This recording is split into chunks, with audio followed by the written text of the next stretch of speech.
We are recording. We may begin. Who would like to begin our little arc recap? Yeah. We all woke up in the same tavern. What was it called again?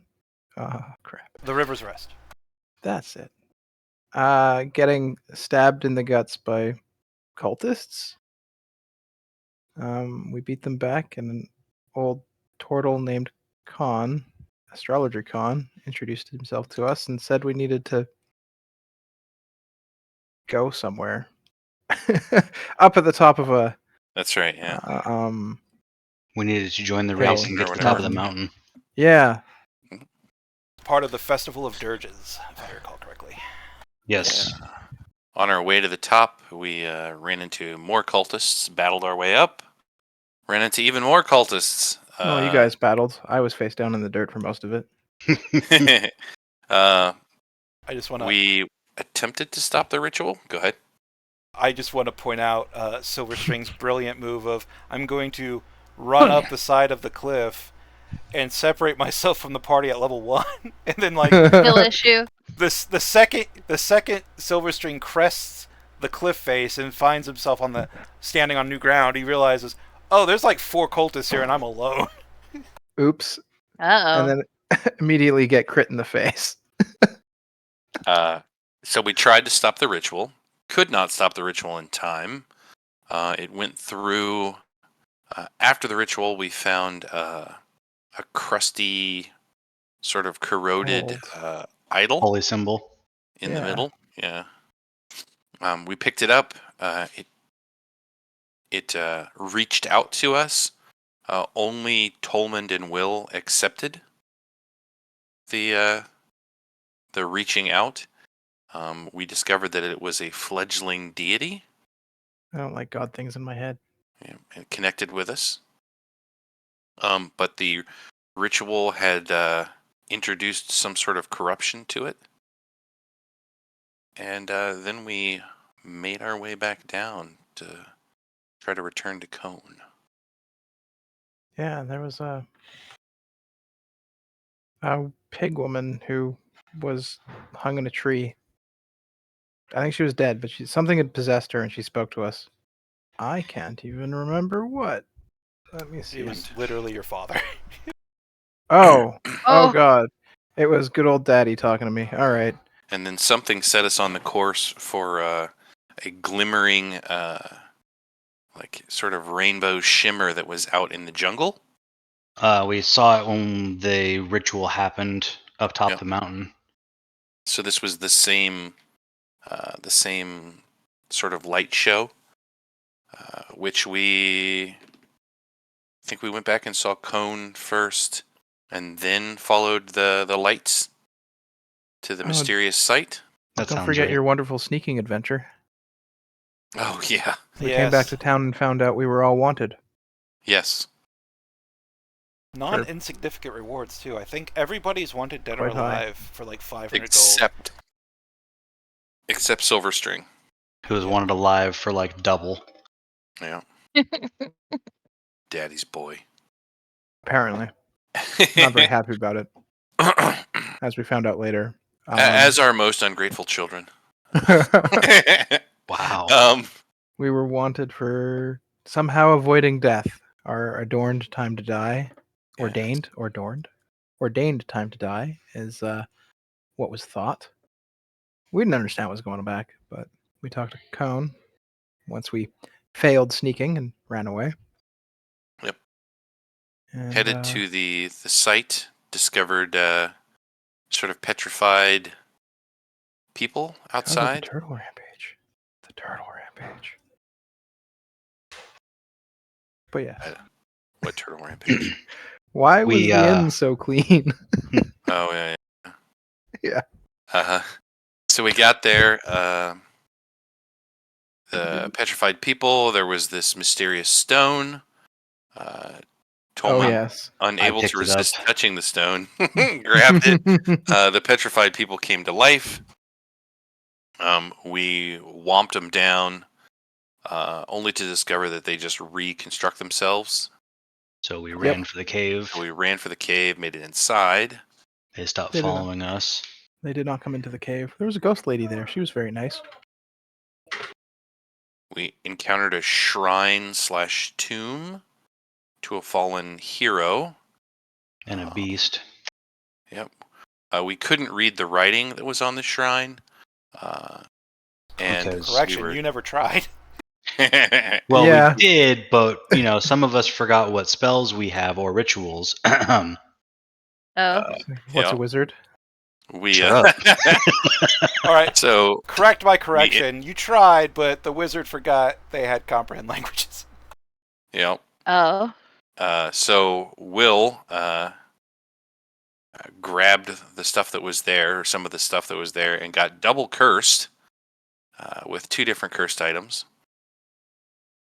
A shield of missile attraction and Armor of armor of vulnerability, to piercing.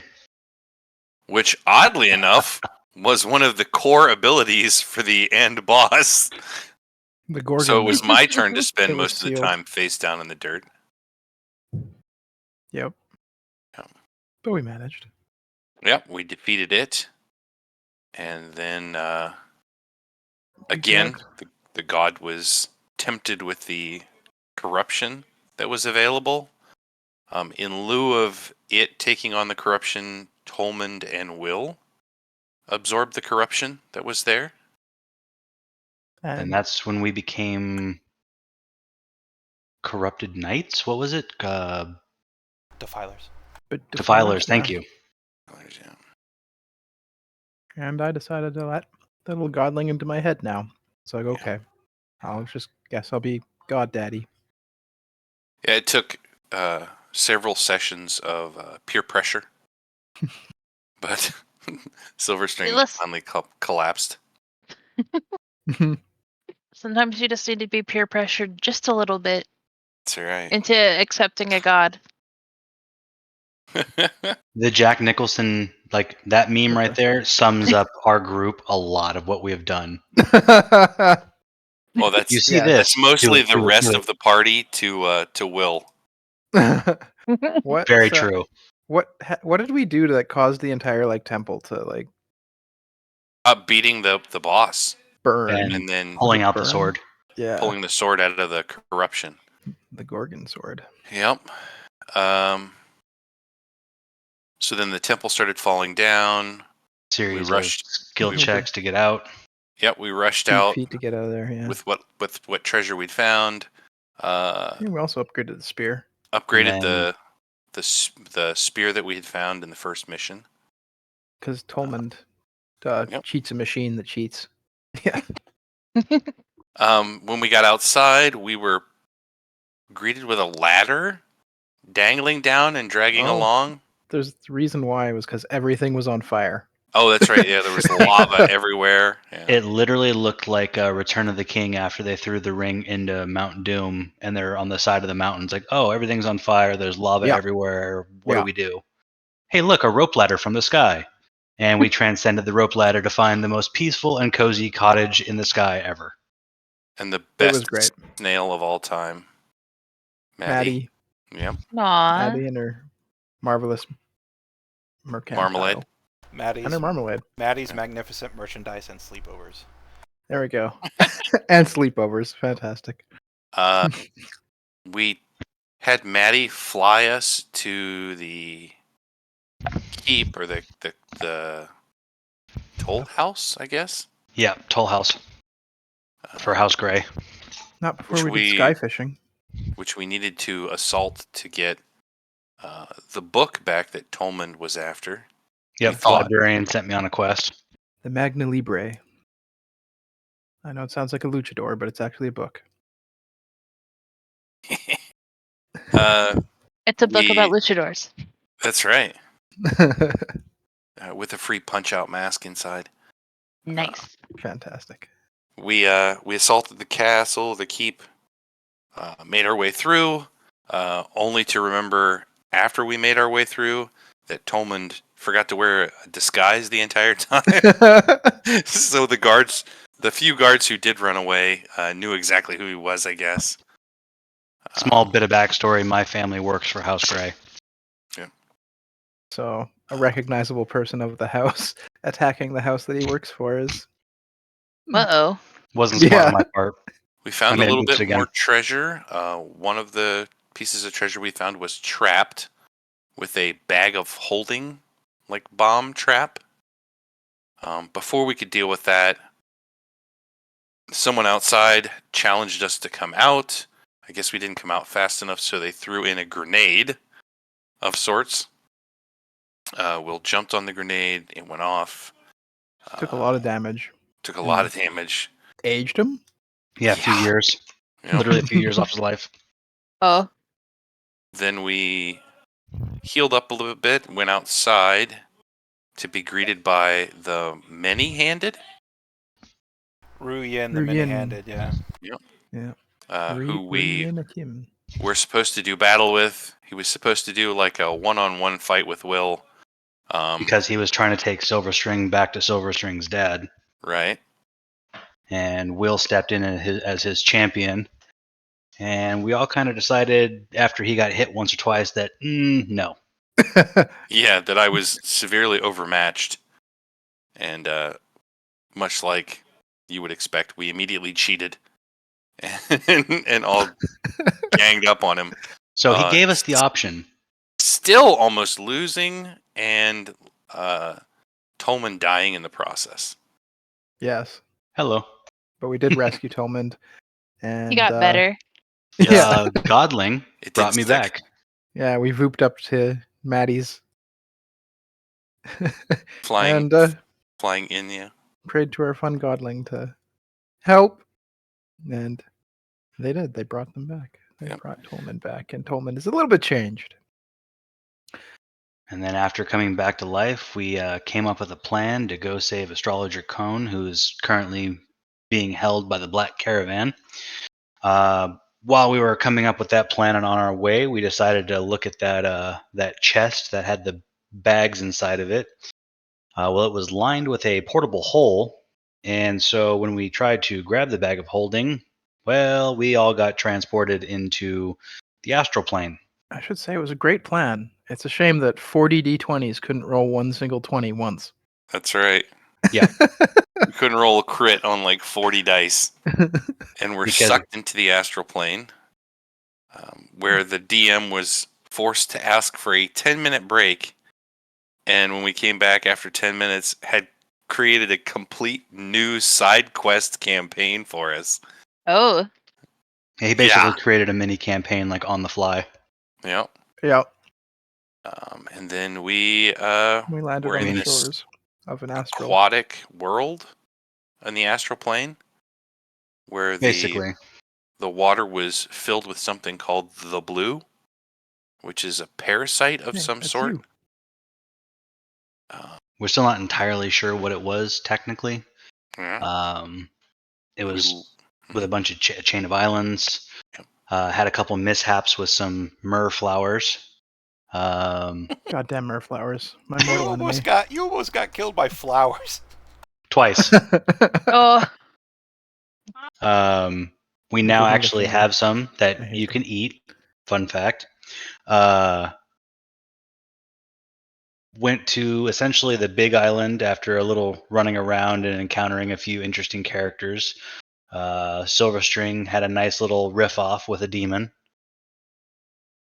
The Nyalke. She was lovely. It's Aw. the no face part. Kind of helped us learn how to She's gonna get her defend face against the back. blue to keep it at bay. Headed to the big crab-looking island where it's kind of seemed like the blue was coming from.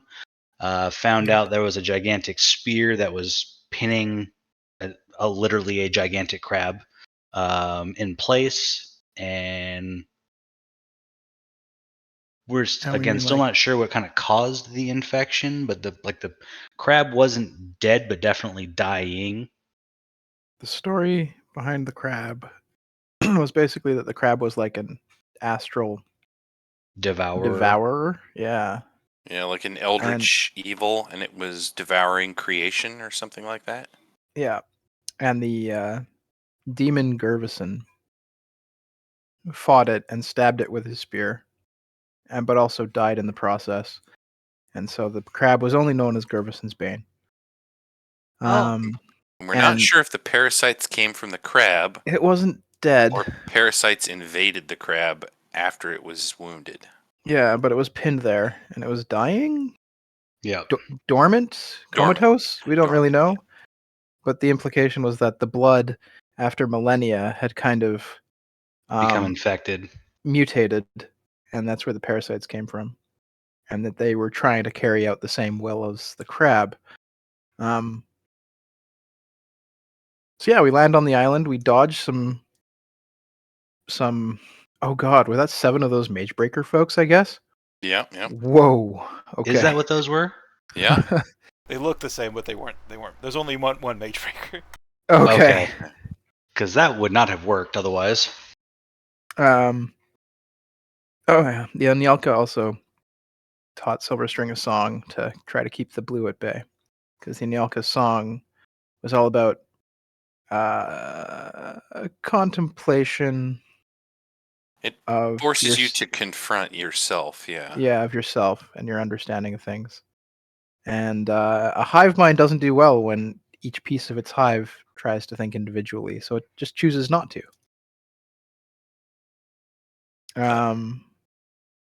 We land on the island, and I think Will should take it from here regarding the spear. The spear again spoke to Will and sort of lied to him and tempted him into believing that it was basically sad, that it was sorrowful, and it wanted revenge against the crab.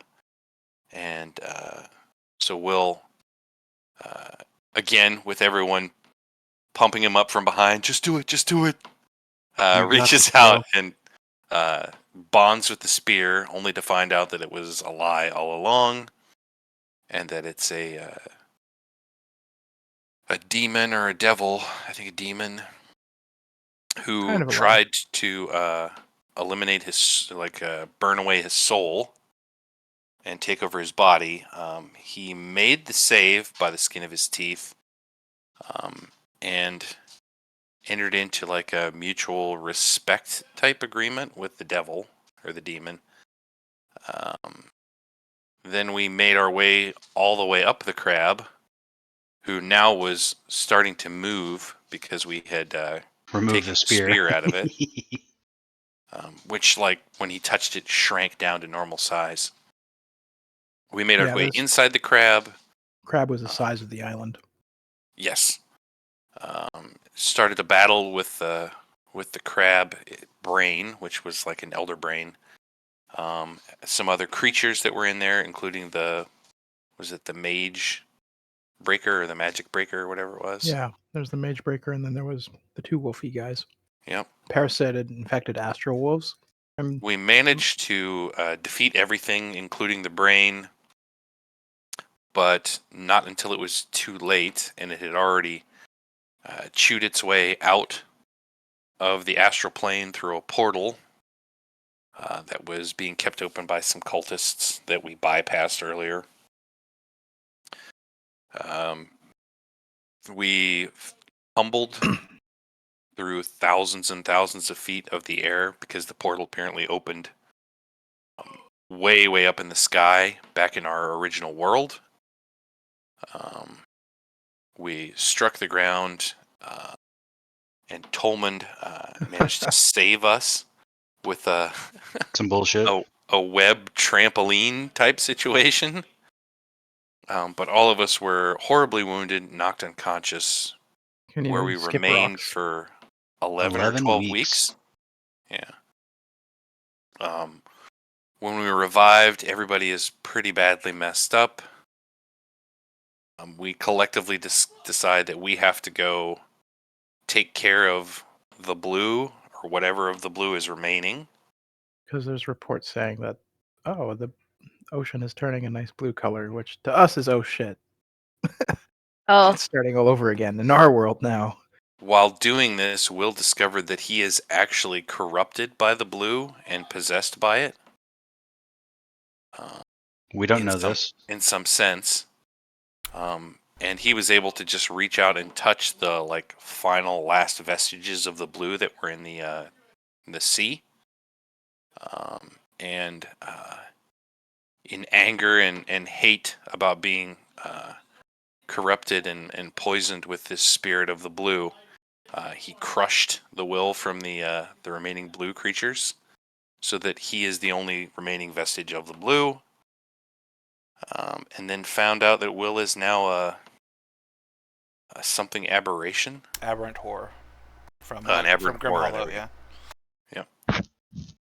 Gave you +2 Constitution though. That's true. Nice. Be great for those concentration checks. Mm-hmm. I will specify, because you're the only intelligence infected by the blue on this plane. You essentially are the blue now, so long as you Yes. don't come into contact with anything else out there that is also the blue. With the yellow. Yeah, the yellow. Yes. Whatever's opposite on the color wheel. Right. Make a green. And And so to Will get is rid now of the Bill. Yep. To get rid of the Will, or to get rid of the blue, Will will now have to find the yellow. 3 campaigns later, you are now the puce. You're One the of us mauve. is the chartreuse now. Yeah. But One of you's magenta, and that color doesn't even exist. But that is where we left off, I believe. Oh, Yeah. and then in the calamity, the spear and the great sword, both which were like legendary type weapons. Actual artifacts. Yeah, artifacts were lost in the impact of the crab with the ground, or with the sea. Understanding that both weapons are likely broken, as far as power level, we said, oh, they're lost and destroyed or whatever. So we have not attempted to reclaim them. Okay. Because they're likely too powerful for us anyway. What are the threads are missing? Tolman found the book he was looking for in a bag of holding, as well as a journal. Oh, that's The right. House Gray was communicating to, Papa Dearest. And so we have that journal now that he was communicating them through. And so, Dad leaves me love notes occasionally. that's what it was. Let me add Tolman that gets to your Wonderful. Tolman inventory. gets to read them, though, because Yep. I want nothing to do with them. The book it's like a story book or a parable book. Yeah. Oh, that's the Magna Libre is the. While you're unconscious, the kids discovered that if they want a story and they walk up to this book and open it, they get a story. Yep. And it's always a different story every time. They don't know why. And What was the and story we Tolman, read was about? Tolman also has a unique magical item, which is a spell scroll that, if he studies it for a certain amount of time, will manifest I think it's a random spell, right? It's a selection from a list of past edition spells. Yeah, like second edition spells. So like AD&D. Yeah, last time you researched it, you got second edition Stone Skin. Yep. Which is a lot better than current edition Stone Skin, with Yeah. a few caveats. So yeah, fun times. I'm hoping we didn't miss anything huge. No, I think that was all the main points. Yeah. Let me double check. There's just a bunch of things that we can do. The meat and potatoes of the matter. Yeah. Yes. Yeah, Oh. Toland is on a mission from the library. Silverstring has involvements with his family and his father. Will is actually just a town guard who got tangled up with the group and is now palling along with them. Just a town guard, says the blue. That's right. Just a simple town guardsman. At the end-ish of last session, kind of talked about what we know and what we can do, because the world is kind of open to us now that we're back. We learned that Ziggy is the Enyalke, so she is freed. She was trapped in the astral plane, and she wanted to be freed. She wanted to find her face. She had no face. It was stolen from her by it the was Golden stolen. Mirror. Yeah. Yeah, an archfey. So she's going to get revenge. And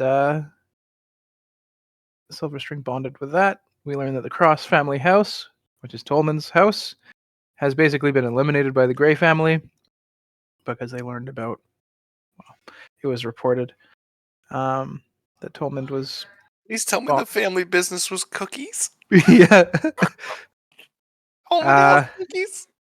We sent a sending to Cone to try to speak with him, and there was no response. He's either leaving us on red, or he's dead, or there's something blocking it.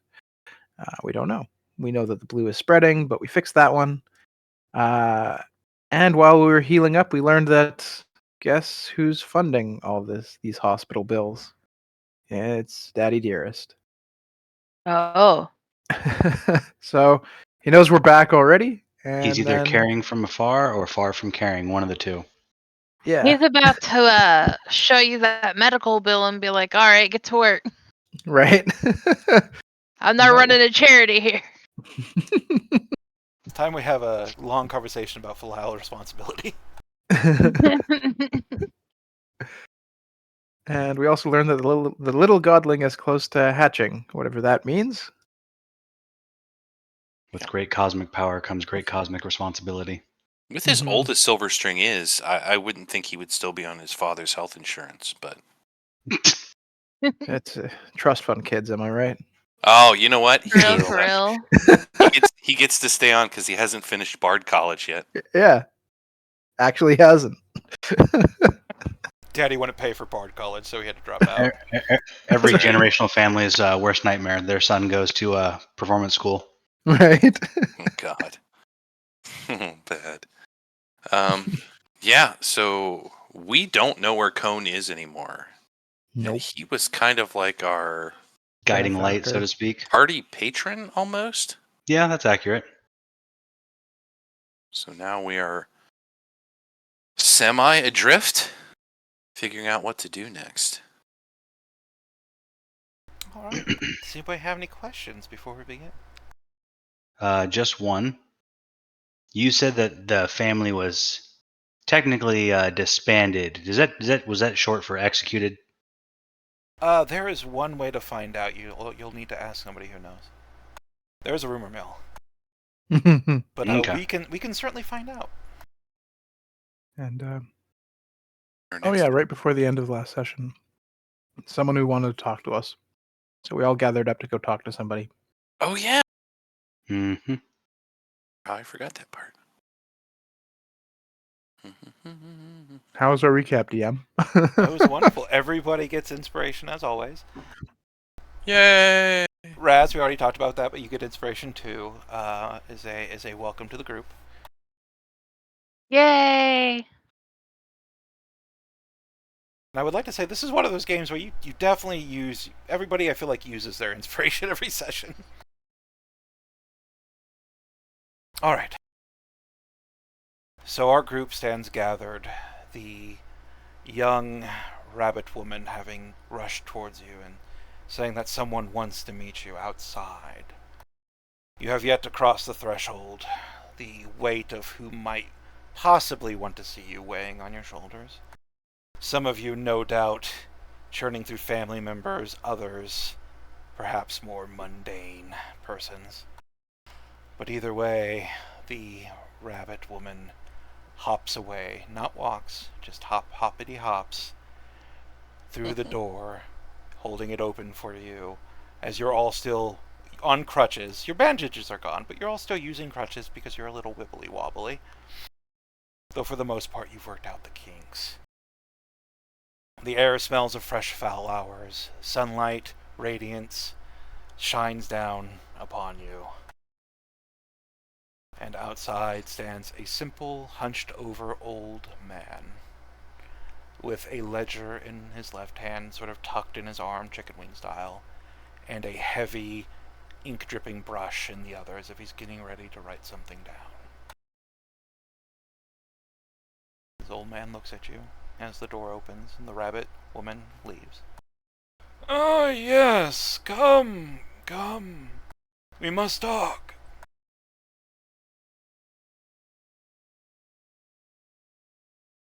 About Wait, what? Hello? but who are you? I am the assessor of House Achium. I am here to take the names and the village location of where you've come from so that we may better re-establish you with any existing family or friends. We don't want a mass upheaval on our hands. The tsunami has done enough damage as it is.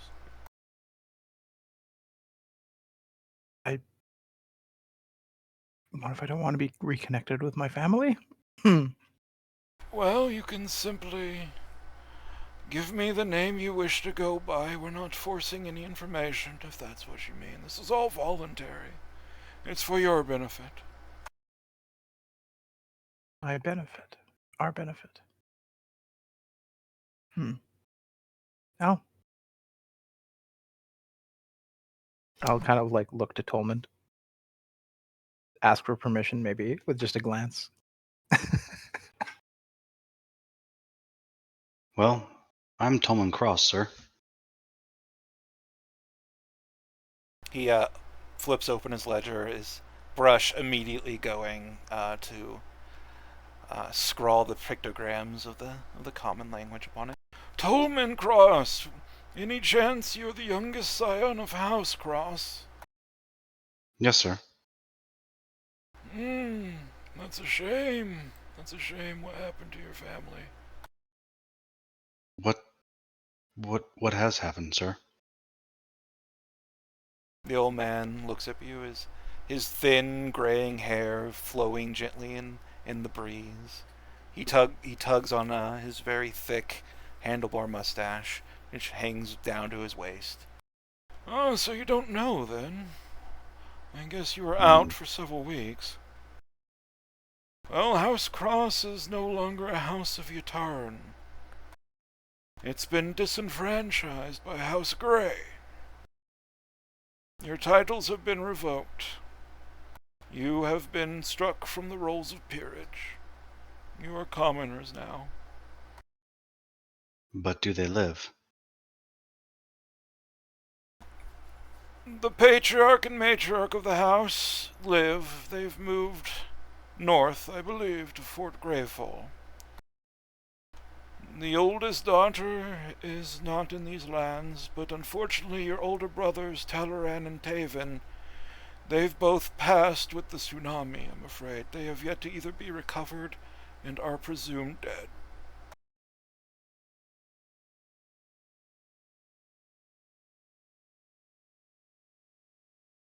And Tolman's just gonna kind of sit there in shocked silence. I'm sorry for your loss, son. Are there many who've yet to be recovered? There are thousands of names who are not on the rolls, who've been unaccounted for. And there are thousands that have died. The tsunami laid waste to the coasts. And as you know, most of our most populous villages and towns were on the coast, as was Yatar itself. Fortunately, House Achium has spearheaded recovery efforts. They've invoked noblesse oblige and browbeaten the noble families into providing charity. They've passed a bill. They call it the Mercy of Reynard Achium in memorial to the House Achium's missing scion, presumed dead by the same tsunami. And it is from Reynard's mercy that is all this is paid for. Right.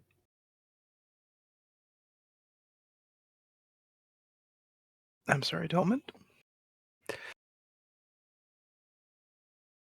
We could try our own recovery efforts.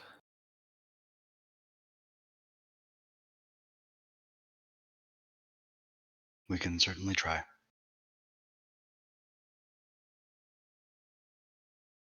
Well, it is a shame that Reynard has passed. I am Silverstring. At least his memory is going to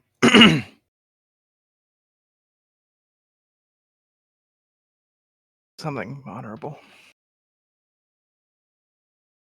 Silverstring, you say? No family name.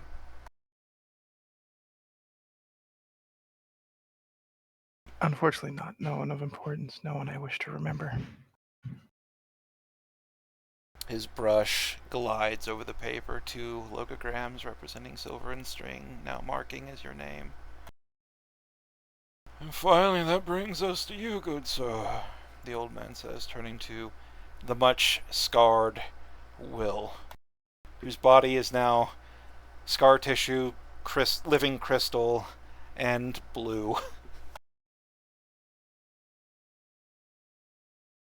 Oh, yes.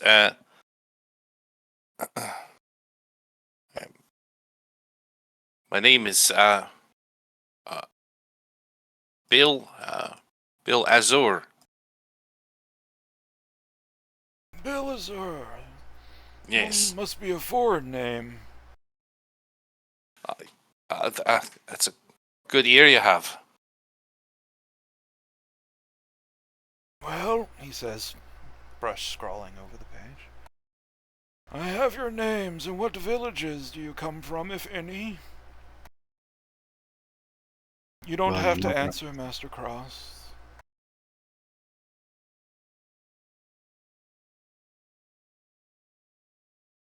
Instead, his old eyes turns to Silverstring and Bill. No village of any note. Just a small farmstead. Sort of in the middle of nowhere, actually. Not really near any villages. Very well, I will mark you down as a foreigner. It'll be easier for the paperwork. Fine. I was That's fine. making lodging in Yatar, but I am not a traveler. All right, Yatar it is then. Well, I'm glad to see you 3 are okay, and I am sorry to be the bearer of bad news. The mercy of Reynard will keep you here for another week, should you choose, but you are free to do as you will.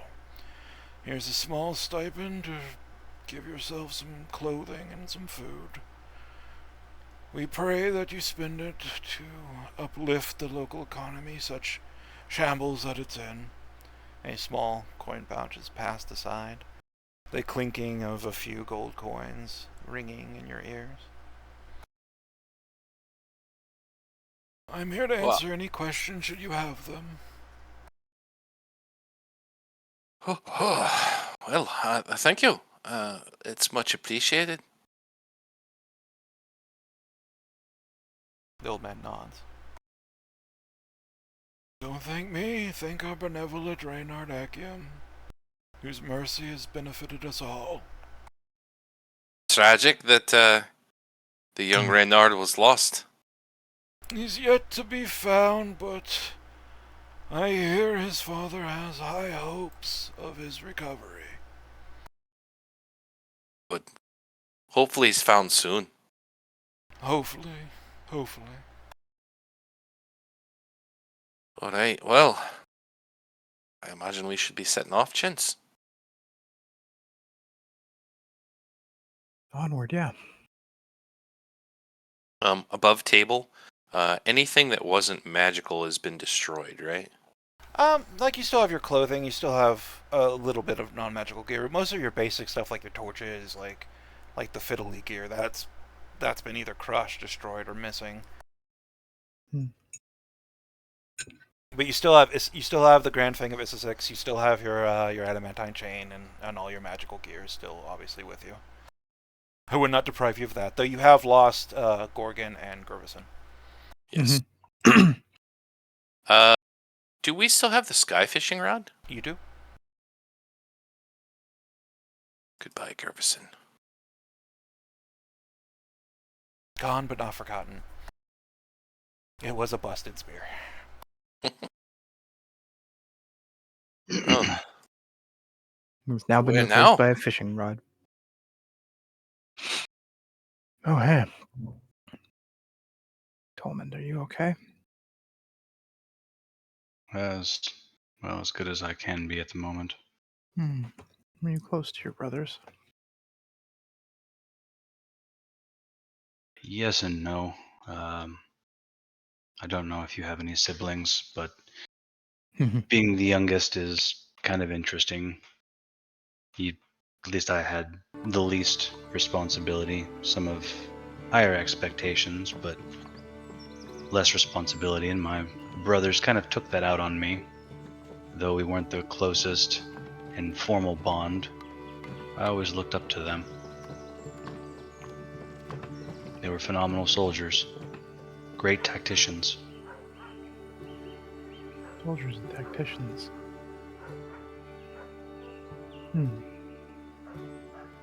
My family essentially ran the guard and managed the troops for House Grey. Ah. I'm sure their memory can live on, perhaps. Maybe we should start something like the Reynard Akiem Fund like is going on here. Ironic.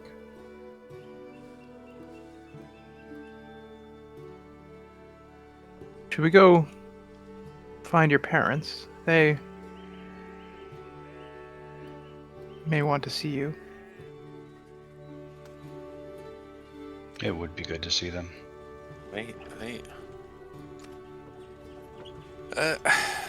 But we should be getting away from this place as soon as possible, I think. I mean, particularly since Tolman gave his real name, and I mean, you, Silverstring, used, I think, what's widely known is your pseudonym. Yeah. It's only a matter of time until Father Dearest finds out where we are. I believe he already knows. Maybe check the journal. Oh, I hadn't even thought of that thing. Why would he not have laid claim to you by now? I mean, he had 11 weeks, right?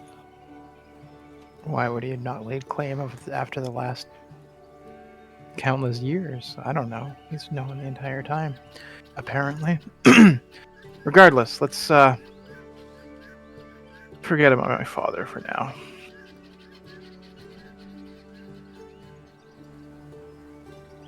Move on to more important things.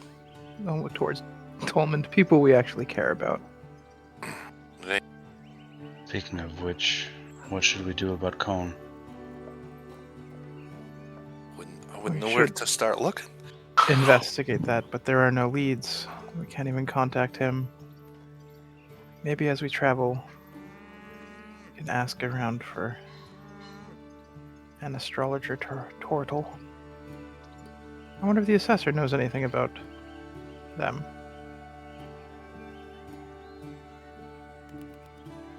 We could ask. Mm. Perhaps you could steer him in the right direction, and then use your magic doohickey to listen to his thoughts.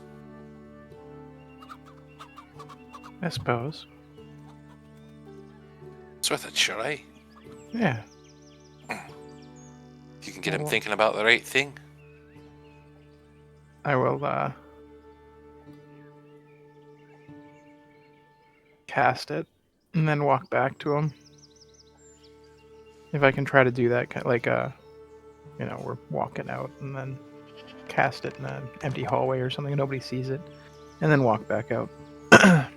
Your medallion feeling an empty void in your chest as you call upon its magic to read the surface thoughts of the assessor. Hello, sir. I actually had a question. If you know of an astrologer named Cone, he was a tortle, old dude with a shell. So the first thing you notice is surface thoughts is, oh dear, he's asking questions. I really need to go. Only a matter of time before they're on to me. And then his voice actually speaks up. There is an astrologer Cone that was very reputable, but he was last seen in Brindlewood to the south of here. And then his surface thoughts go back to, They told me to keep an eye out for Silverstring, but I thought he would be a little more different. He doesn't look like this guy on Vauzakium.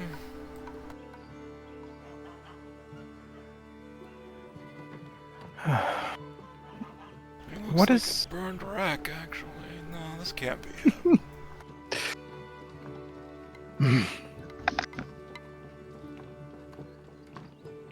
What is your... How long have you been with the assessors? Oh, I have worked as an assessor for Vauzakium for some 8 years now. Mm-hmm. Is there any reason you were sent here in particular? Why were you made available to us? There must be hundreds, if not thousands, of people you need to record. You must be very busy, man. Surface thoughts. Oh god, they're onto me. Be cool. Be cool. Well, I, as a seasoned assessor, have been put on this countryside because it is the closest to the crab. That's what the locals are simply calling it. The whole event is now referred to as Crabfall. And because this is the area of highlands nearest the plains of devastation, it was thought best that my talents be placed here. His surface thoughts are actually saying, I was put here because it was the highest chance of discovering you. Great.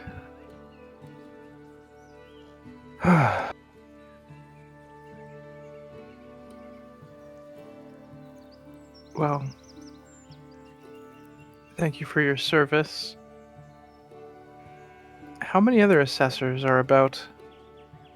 There are about 13 currently employed by the Mercy of Raynor. Full-time, though we do pull in others as needed. Most of the most difficult work was done weeks ago. We are now in the aftermath. Only the most gravely injured are those who remain, such as you. He gestures to just all of you. Injured as you all appear. Yeah. Has been quite a while. It's been almost 3 months since the incident, yes.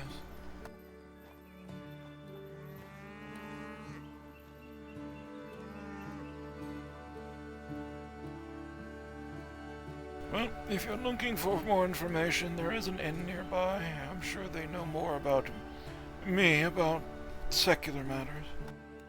I'm just a glorified accountant. Though my ledger is full of people, not numbers. An accountant of people. That's an interesting thought. Well, I hope your day gets better and you find many people who were previously lost. Thank you, I appreciate it. Meanwhile, surface thoughts. My day is going to get very better. I'm going to get quite the reward for telling him where his son is. Which also implies that he doesn't know. Absolutely doesn't know. But he will soon. I think that I need to take a little bit of a nap before we head out for the day. How long are you going to be here, sir? We might have more questions. We might be looking for somebody in your book, potentially. Oh, well, I will be here for some time. I have an inn at the Rabbit's Foot nearby. It's merely about 3 miles north of here. It's less of a village and more of just a very spread out hamlet, this area. But if you're curious, you are in Revington. North of Brindlewood, south of Yatar. About a day from either. Thank you. I appreciate it. We will... If we have anything else, we'll seek you out at the Rabbit's Foot. Very well, I look forward to your visit, and he He gives you a bow befit more of a young noble than the commoner that you've told him that you are, which does kind of overplay his hand a little bit. And his surface thoughts are immediately like, shit, shouldn't have done that.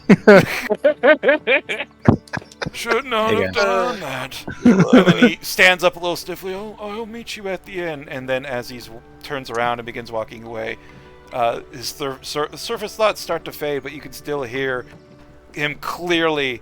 Like, okay, I'm gonna pack my stuff. I have the sending stone. Why did I leave it in the room? I should be using it now. I'm Oh. gonna turn to Tolmond and like quietly but loudly say, anyone think it's weird that he got bothered by the pseudonym of Silverstring? The old man suddenly starts walking even faster. Yeah, He trips a little bit over rock, catches himself, but by the time this man's 50 feet away, he's like lightly jogging for a man of his very advanced age. it's like, Hey, Man. give me 1 second. I need to swap out batteries for my headset. All right. glad I came up with that fake name. That is like So saying, the- what is your name? Stacy fake name. Like, Yeah. So the old man knows who you are? Yes, very clearly. Oh, we can't have that. And we'll sort of tighten his grip on his spear and start off after the old man. Oh no, or maybe there's some way we can like start following Will. Maybe there's some way we can just make him believe that my name is actually something else. We can also bury him in a shallow grave nearby. You're just gonna murder some folks now. All right, I mean, sorry what- about that. What We're gonna- resource do we have? He's gonna call your father. We can't have him in messing this thing up. My father will find me eventually, but That man works for your father. yes. Should we stop him? In some fashion, Will wants to bury a spear into his guts. Well, maybe we can question him first. Out of sight, so to speak. What are you proposing? Well, at this point, I'm not above, I don't want to say kidnapping, but aggressively acquiring. Momentarily borrowing? Yes. How do we do it in such a way where we don't get caught? Quickly and quietly. So apparently I'm glad that I haven't had a chance to look in a mirror yet. Do I look like a burnt rat?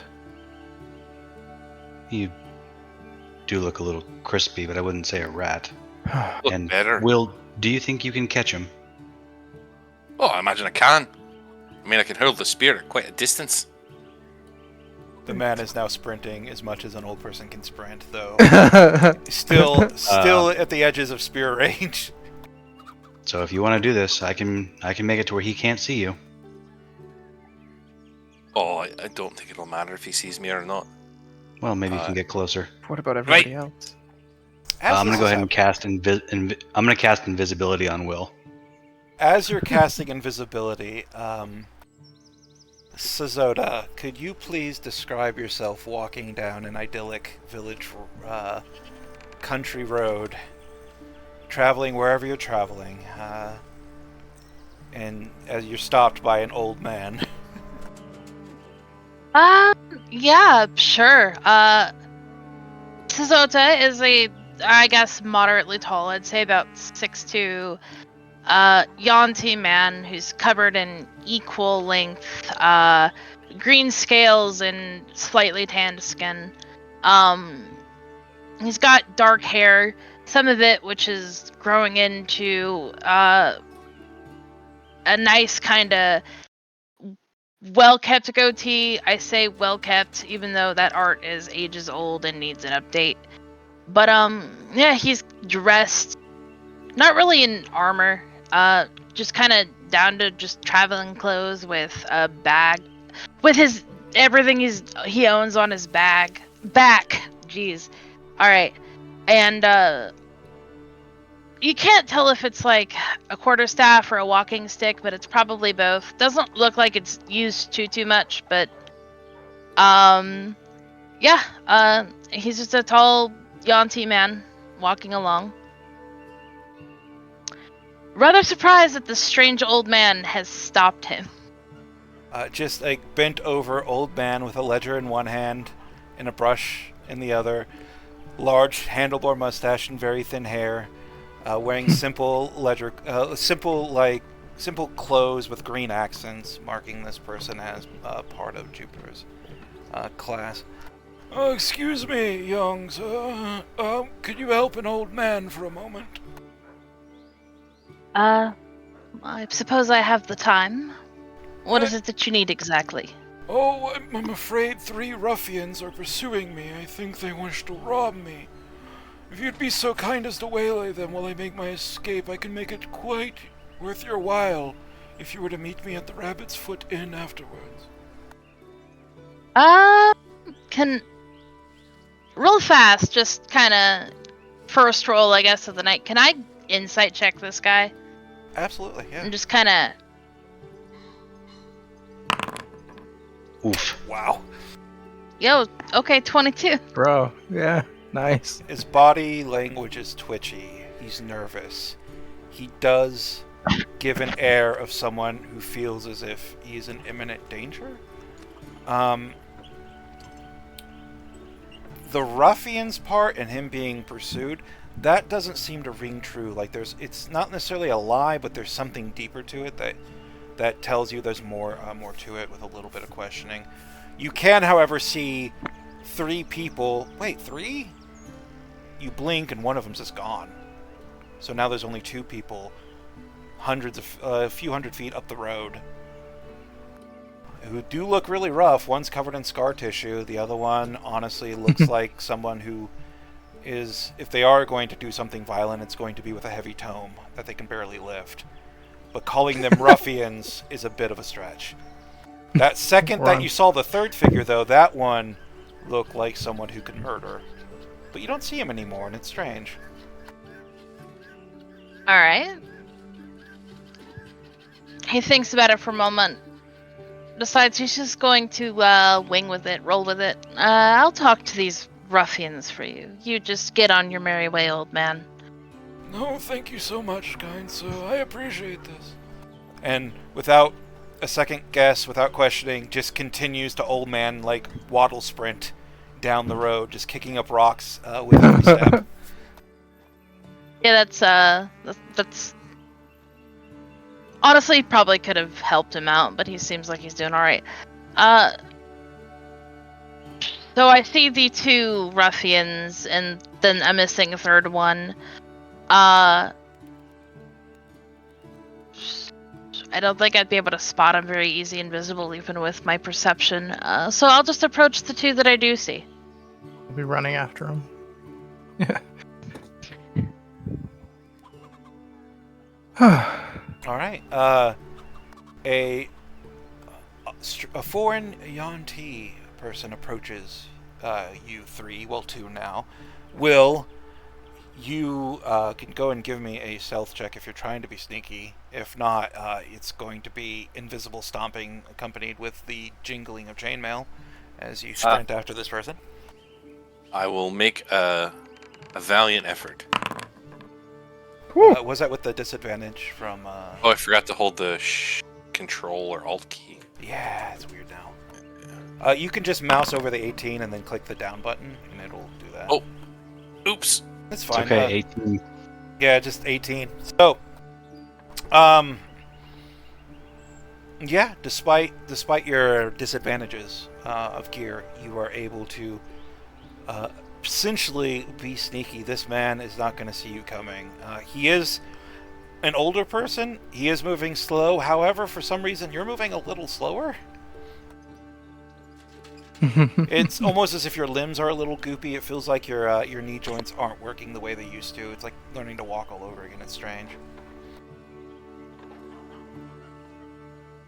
And we will come back to that and that potential kidnapping later. Now we'll focus more. We'll move the spotlight back to Sazota, Tolman, and Silverstring. Okay. All right. Yeah, you guys see him kind of striding towards you, and the moment he's sure he's within earshot, he says, "You there, ruffians," with ruffians sounding sarcastic. Ruffians? What? Anyways, Tolman's I'll just looking around. run Where? past you Where? if I can. Yeah. We need to get that man. That one, the old man. The old man is on hire for a very evil person. No, And I'll see, that was not the story I was told. Of course he wouldn't tell you that. Not that I believe he's being totally honest, mind you. You don't exactly look like ruffians, though. He said there were 3 of you? Yeah. I mean, there might have been, but there's only Can 2 I of us now. Do I trust her? Him. Him, Sorry. Zota is a boy. Yeah. I just cannot do male voices for the life of me.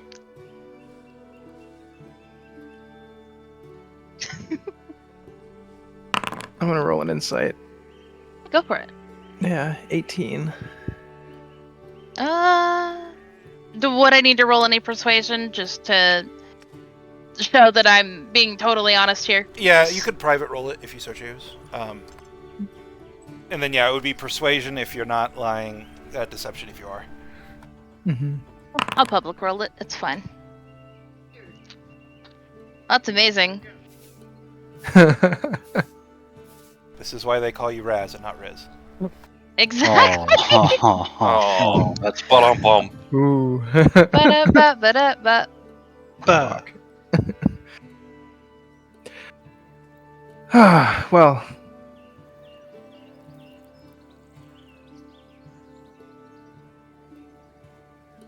Boom! And I will continue to run after the old man. Who? It's just the 2 of us, I suppose. Yeah, Well, what's this is Tolman awkward. doing? I'm with him. He's trying to catch a spy. Wait, what did the old man tell you? Well, he gave me the story about 3 ruffians who wanted to beat him up or something like that. I mean, I don't doubt that the 3 of you want to do him harm, but I don't think it's for the reason he told me, which was, malicious intent. What, like to rob him or something? Yes, exactly that. Why would we rob an old man? Now, see, I could think of a couple of reasons, but what I don't understand is why you hadn't already have done it. He's not exactly the fastest person I've met on the road. No, and I mean, I haven't robbed anyone before per se, but why would we openly do it in the road in the middle of the day and get his attention? No, see, that is why I don't think he was being completely honest with me. He definitely seems like he was hiding something. Well, Perhaps you're more maybe than I welcome. can... Oh, go ahead, sorry. Oh, no, you go ahead. I was just gonna say, well, you're more than welcome to join us and find out if you have any concerns. Oh, quite a few. He promised me a reward for dealing with you, and quite frankly, I kind of just want to see where this goes. Well, by all means. Tolman, gotta go. Let's go. Boom, boom.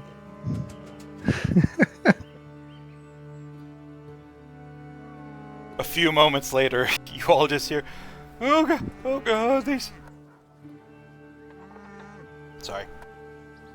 Oh god, they're still following me, I can't escape them! Ah! Wait, there's only 2 of them now! Oh god, the grass is attacking! As Will finally catches up to him. And Will, now that you've caught up to them, what are you doing? Are you grappling? Are you attacking?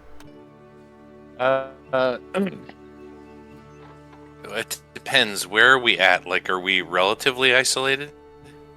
Well, you are in the middle of a rather broad farmstead ran by a rabbit, that middle-aged rabbit woman and her, 56 children.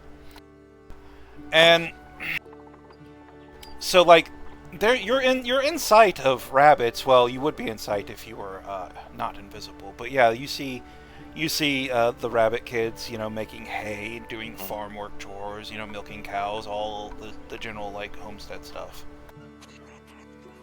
And some of them are watching rather interestingly, because this old man is putting up quite the fuss this entire time he's running away. If there's like a farm implement laying nearby, like a hoe or something like that, as he gets near it, I will try to kick it into his legs to try to get him to fall. All right. That's hilarious.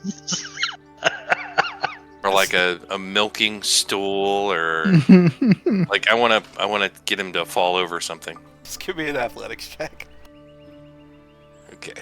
Would he have advantage because he's invisible? Yeah. Not that he needs it. I don't think you need it.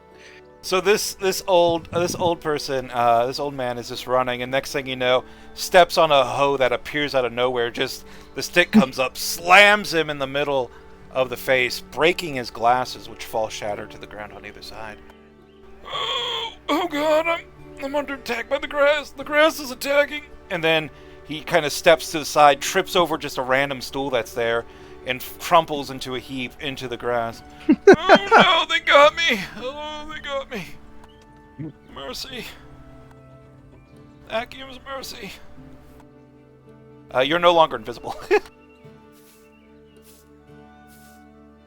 As you are invisible now anymore? No, you're not invisible, as you're now looming over this person. Yeah, we're gonna treat this as a series of hostile actions, comedic as they are, that result in this person being prone at your feet. All right. Oh, yeah, let me help you up there, old timer. Perhaps you need a hand to get to your room. I really don't. Here you go. Up on your feet there. That's a good man. God, you're strong. I was strong once. Not anymore. Right. Let's just go this way. And I'll start helping him towards his room. I'm going to grapple him and help him that direction. You definitely don't have to roll the Slowly. grapple. But you do. He is calling out to, like, the Rebecca. Help, I'm being politely detained.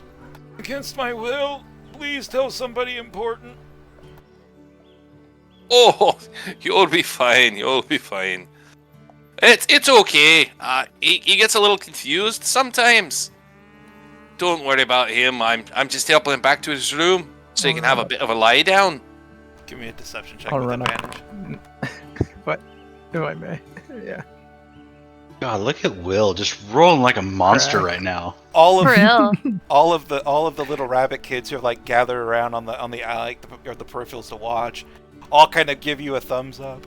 Oh hi, yeah, take him. Well, don't worry. He's probably insane. He's old. He doesn't know any better. Oh, Right. he's such a good Samaritan. Okay. I mean, Yes. Just doing my part. Bill Azure is a guard from his neck of the woods, helping an old man across the street. Right. And then I'll lean down and kind of whisper to the old man, all right, old timer, you pay your cards right, and you just might live through this. You give me any trouble, and I'll break you in half. I don't know what kind of trouble I could give you. You're younger and stronger, and I write in books for a living.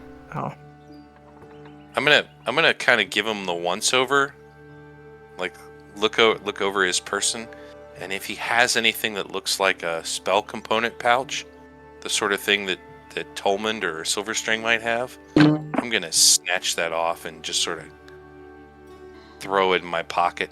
Sure. Give me an investigation check. All right. So you're giving him the old guard Smart pat man. down. That's the William we.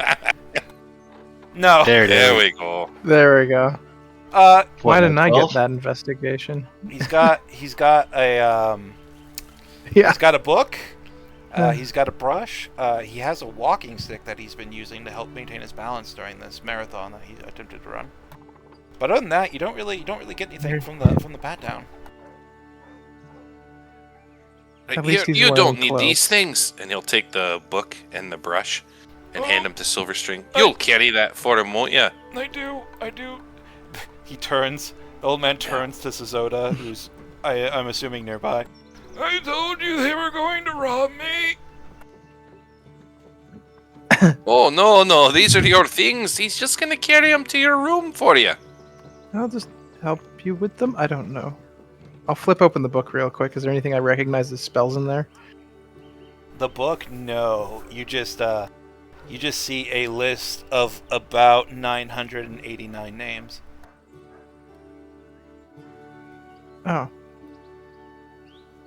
Well, let's change this one right here, and I'll take the brush and black out Silverstring. Just scribble. Hold it up to the light to make sure, like, it's actually covered. Yeah. Scribble some Underneath more. it, write Ziggy Stardust. Sticky Stardust.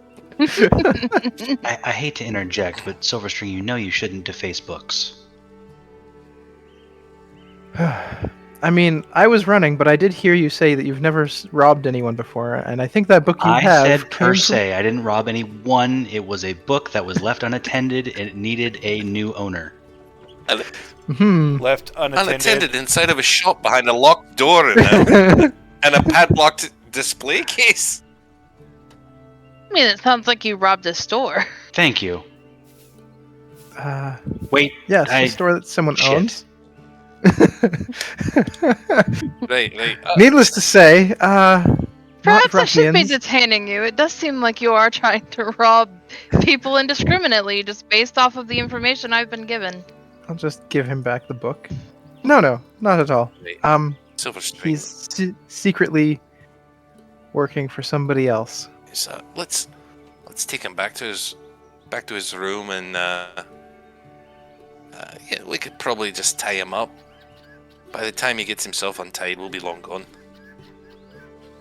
The man desperately clutches the book to his chest now that it's been given back by the very scarred and somewhat overgrown Silverstring, now known as Ziggy.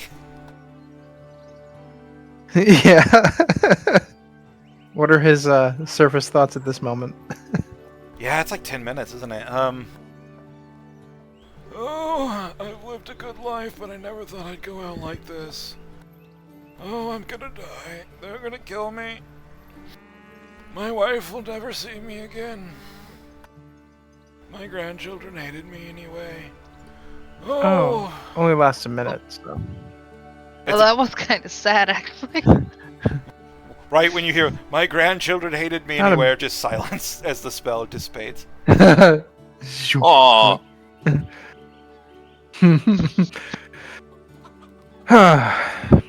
Well, sorry. Just need to find out more about your connection with the Akim family, that's all. I told you my connection. I work as their assessor, and I have for 8 years.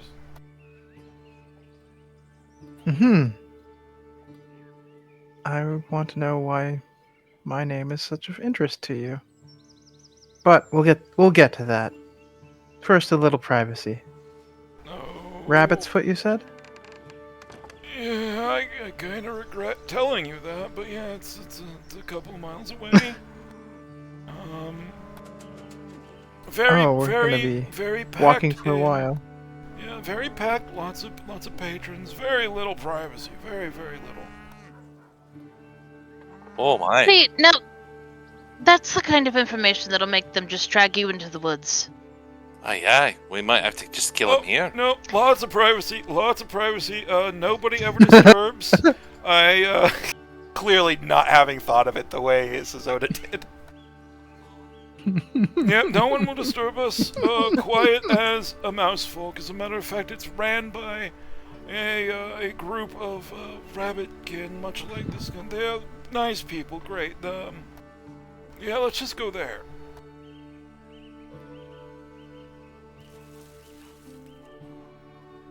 Yes, much preferable to the forest. Right. Like I said, old timer, if you cooperate, you'll be fine. And, Sesota, was it? I don't recall telling you my name, but yes. Oh, okay. I thought I overheard you telling it to Tolmond as I was running by. Maybe I'm wrong. Whoops. Whoops. We'll just go with that. It's all good. I still had detect thoughts up. Hmm?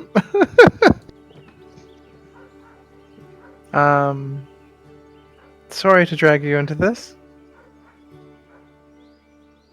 Well, if we're being fair, he dragged me into this. And he's going to gesture towards the old man. That is true. Well, welcome. Welcome to being dragged into this. Well, it's a pleasure to be here. Thank you for dragging me into this even further.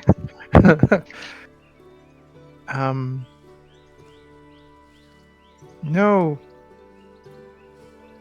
offense, but how do you end up in these parts? I've just been doing a little bit of traveling. Soul searching, if you will. Oh. You lost your soul? Well, not. Oh. No, it's a figure of speech. Tolman the literalist strikes again. Ah. I've been working on it. I've gotten a little bit better. That one struck me as odd considering my time in the Quite a bit. afterlife. Yes. At the very least, we confirmed that you have a soul, which is nice. And, Bill has a soul over there. As blue as it may be.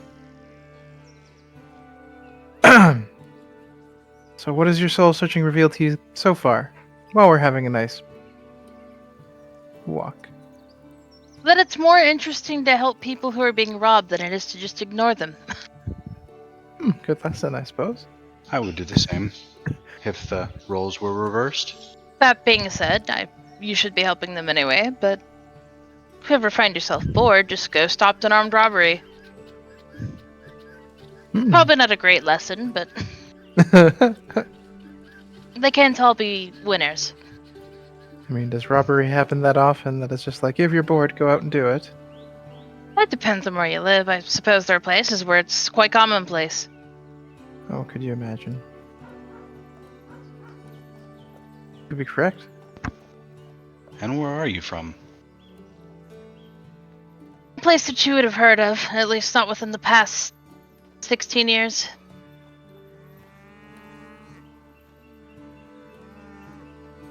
But if you do need a location, I'm from...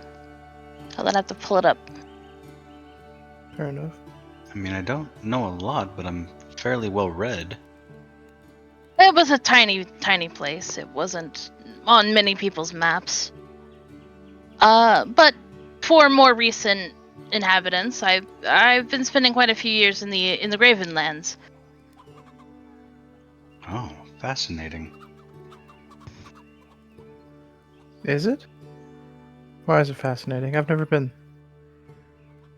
It's just not anywhere I've have been or have met someone from.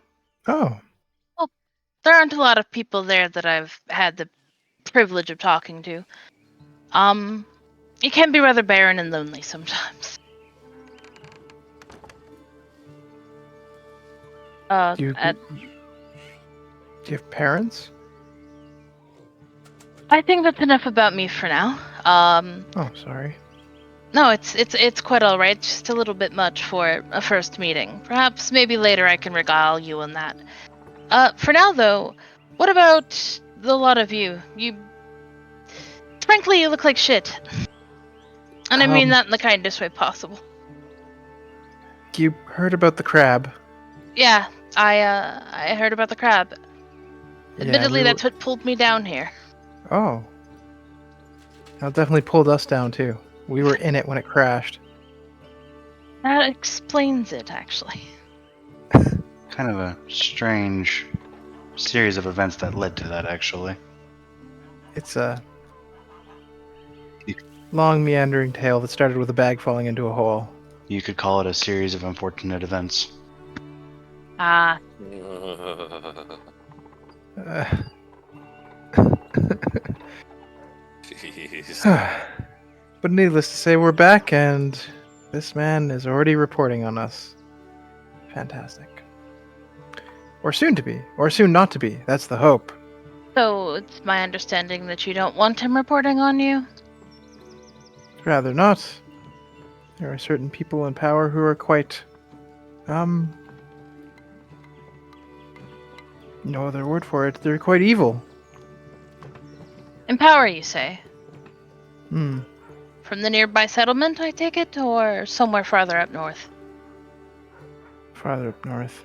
But they're interested in us. For annoying reasons. I'd rather leave it all behind, but they refuse.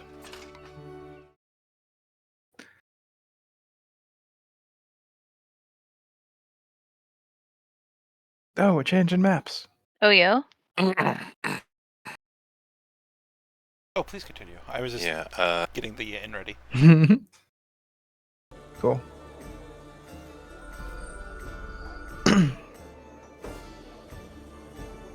So whereabouts up north, if I might pry just a little bit more?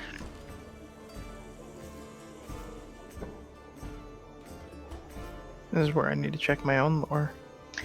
Hooray!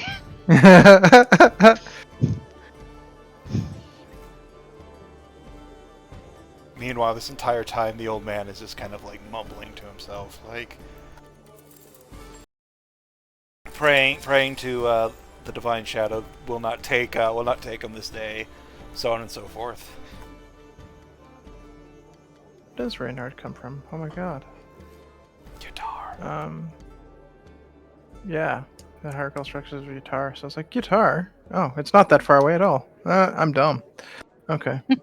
It is to the north, but only a day. Well, depending on where we are. Yeah. That is up north. That is Technically, up... north from here.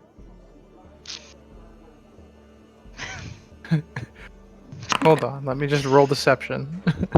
I'm not stupid. I'm incredibly deceptive. Amazing. I'm not even gonna try to insight that.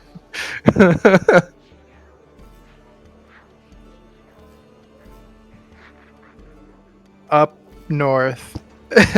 I'm not lying. You're lying. Yeah. Huh. Well, what about the crab brought you here? Well, the first thing I hear, since returning to any kind of semblance of civilization, is that a giant crab has fallen somewhere. Of course, I'm going to be interested in seeing that for myself. I like this I mean, person. right now, it's sitting at the bottom of the ocean with a couple of its little crab legs sticking out. I should say very large crab legs, actually. But what you see is tiny compared to the actual thing. Oh, well, that is a shame. I was hoping to see the largest crab. What do they call it? Where a bunch of people get together and they just eat crab? I know that's a thing in some circles.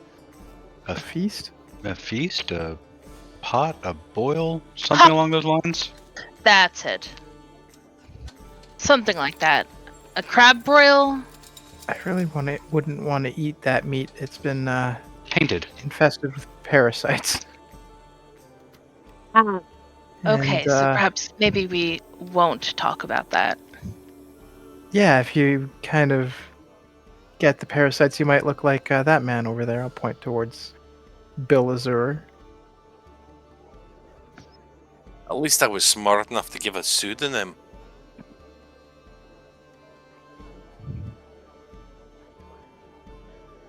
As the miles are devoured under your feet, let's see, Tolmond and Sazoda, you will notice a couple of strange things. On your way back, the roads are lined with wooden fences, sort of separating the farmland from the actual road. And one section seems to be shattered, as if a great weight had fallen on it, shattering the fence.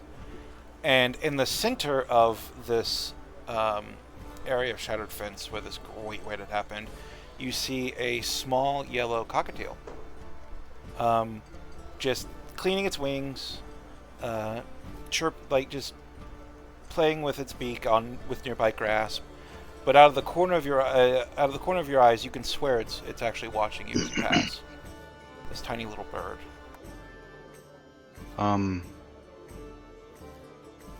Will, does that bird look familiar to you?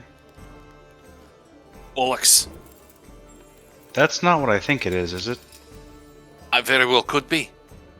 And he'll look around really quick to see if there's anyone around. Nope, just the bird and a couple of farmers out in the field. Nobody that looks particularly out of place. Most of the people here seem to be rabbit folk, skunk folk, and mouse folk. They seem to be the most common, though you do occasionally see the halflings as well. Not as many humans, at least in this particular collection of hamlets. But yeah, as you kind of bring up how strange the bird is, the bird takes flight and flutters into the air. Shit.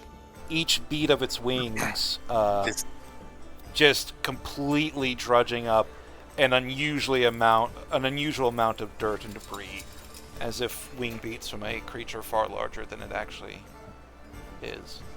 Oh no. Oh, crap. We've got to move this along. That was the bird, wasn't it? It was. Alright, Friend of yours. quick. Yes, not a bird either.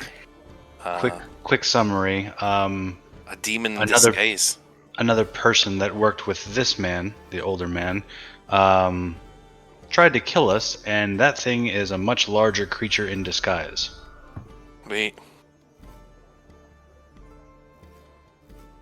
Well, I suppose we best get inside before it picks a fight.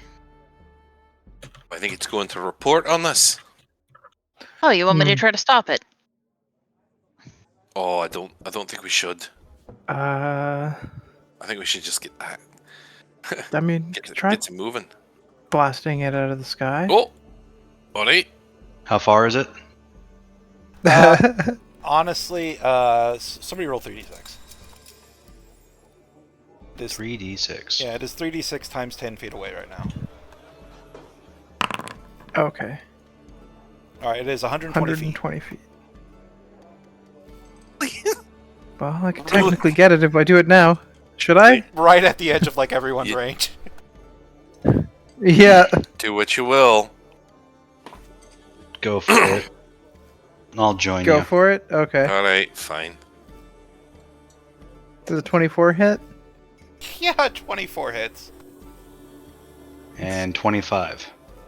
Wait a second. Yeah. So I'll shoot it twice. Does 17 hit? No. Okay. Oh, those damage totals have gone way up, Silverstring. I wonder why that happened. Shoosh. You. Maybe somebody got a second level of Warlock finally. That's Yeah. Oh, I Nice. wonder what that was about. Yeah. So Eldritch Blast, and you use the hand, right? Yeah, Chill Touch. Yeah. Yep, chill touch. Chill Touch wraps around an Arcane Blast, the purple energies of one mixing with the sickly green necromantic energies of the other, as they pierce the illusion of this creature that sheds it like a skin. Where once there was a tiny little cockatiel that can easily fit on your shoulder, now there is a giant yellow bird whose wingspan is incredible, whose weight is prodigious. And while it does have the bright yellow feathers and the cute rosy cheeks of a cockatiel, its beak is longer and twisted with serrations at the end. Great antlers arc from its brow, lightning dancing between them as you realize that this is a mix of some kind of demonic form, you would have to suggest. You never really were able to research it. But the creature flying away banks, unable to turn immediately. It banks to the left, and with a lazy flap of its massive wings, which send the grass and the trees rocking from the turbulence, It begins to turn back towards you. Do you intend to do more violence? I told you it wasn't a little bird.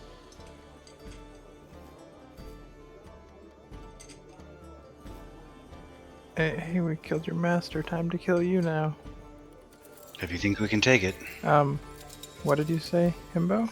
Do you intend to do more violence? As it's running back towards us? Yes, as It's turning banking, in our yeah, direction. it's banking to the left. It doesn't look like it's going to come right back towards you. It seems like it's banking north, where originally it wasn't heading north. It was heading more in an easterly direction.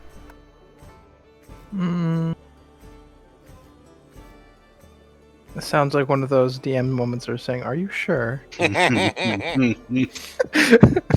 Basically, it's not going to be in your range for very much longer. It seems like you barely scratch it, like it's just going to keep flying away. If you intend to do more violence, we'll put you in initiative, and we will figure out the movement relation things. It will be theater of the mind. However, I did not make a token for this creature. Actually, I could just give Rugien's token just large because it is the cockatiel on Rugien's shoulder. So I will leave the choice in your hands. If it's not even going to react to anything we do, we'll just be like, huh. I think he can get away from us no matter what we do. He's at the max of my range. No bother. It's just unfortunate that Let was us so hole far up away. in Rabbit's foot and... Yeah. All right. Well, they know where we are now, so let's make this quick. Yes. A few moments later, you turn a hill, Right. and you come upon not only the lucky Rabbit's Foot, but you can see a view of the bay where just a day ago you had destroyed the rest of the blue.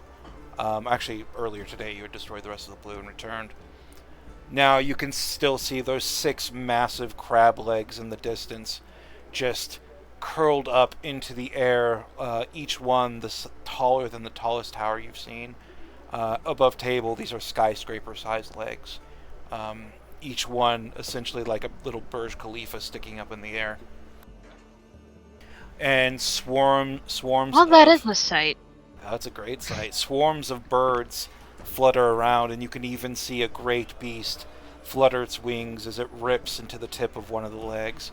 Clearly a dragon, though the distance is so great you cannot see exactly how large this feasting dragon is.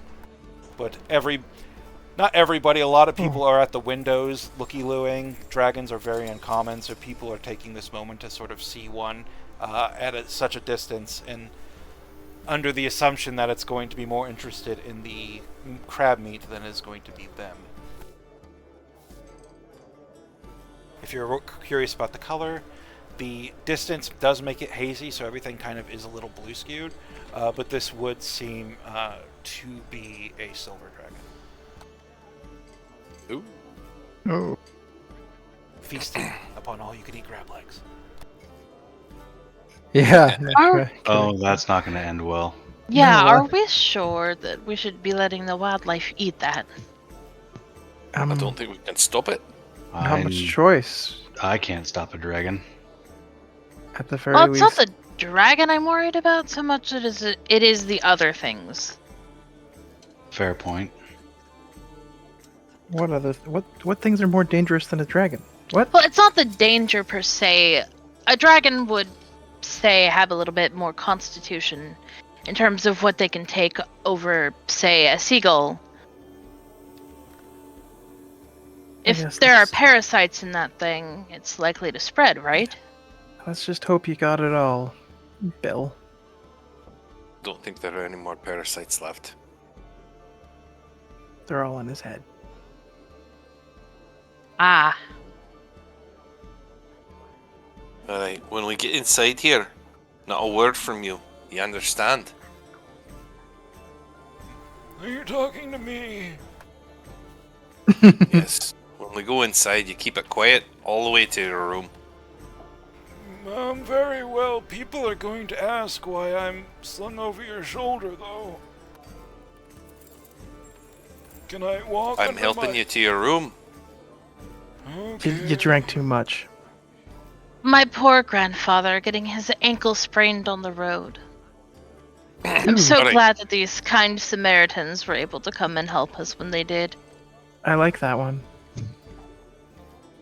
I didn't realize I was asking a thief to help me with the thieves. I'm not a thief, but Well, you've certainly aided them in robbing me of my dignity, if nothing else. Oh, this is why your grandchildren hate you. Do liars and spies have any dignity? How did you know that? Overstring. How? Leave it to the bard to resort to vicious mockery. You can see the psychic damage Alright. flicker behind his eyes as he just kind of goes quiet, sulks, just mulling over the fact that his grandchildren in fact hate them, and apparently this Silver String person knows.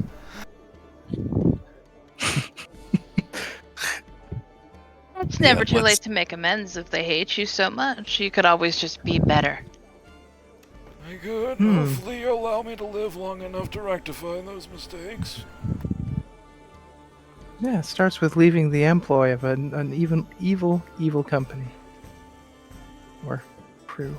How could they be Cult. evil? They're literally paying for the recovery of entire swaths of countryside. It's the biggest mercy project in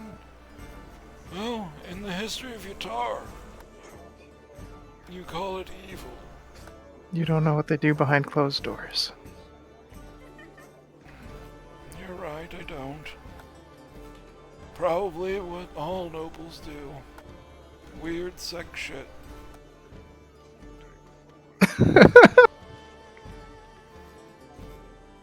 Can I insight him to see if he actually knows more? Absolutely, yes. Where's my On the button? old There's my pirate button. yard. Now you're pretty convinced like the worst he can think of is the weird geeky stuff. You know, the kind they write in like there's like off-brand like romance novels. Like it's clearly like that's Mhm. where his mind is going for sure. So you Right. you Old enter man, stick to your books. you enter the Lucky Rabbit's Foot, or just the Rabbit's Foot, and it is a clean, brightly colored establishment. The walls are shining in the light of radiance, and everywhere on the walls you can see that people have painted. Various artists, various hands, various skill levels, but all sorts of murals and brightly colored paint everywhere.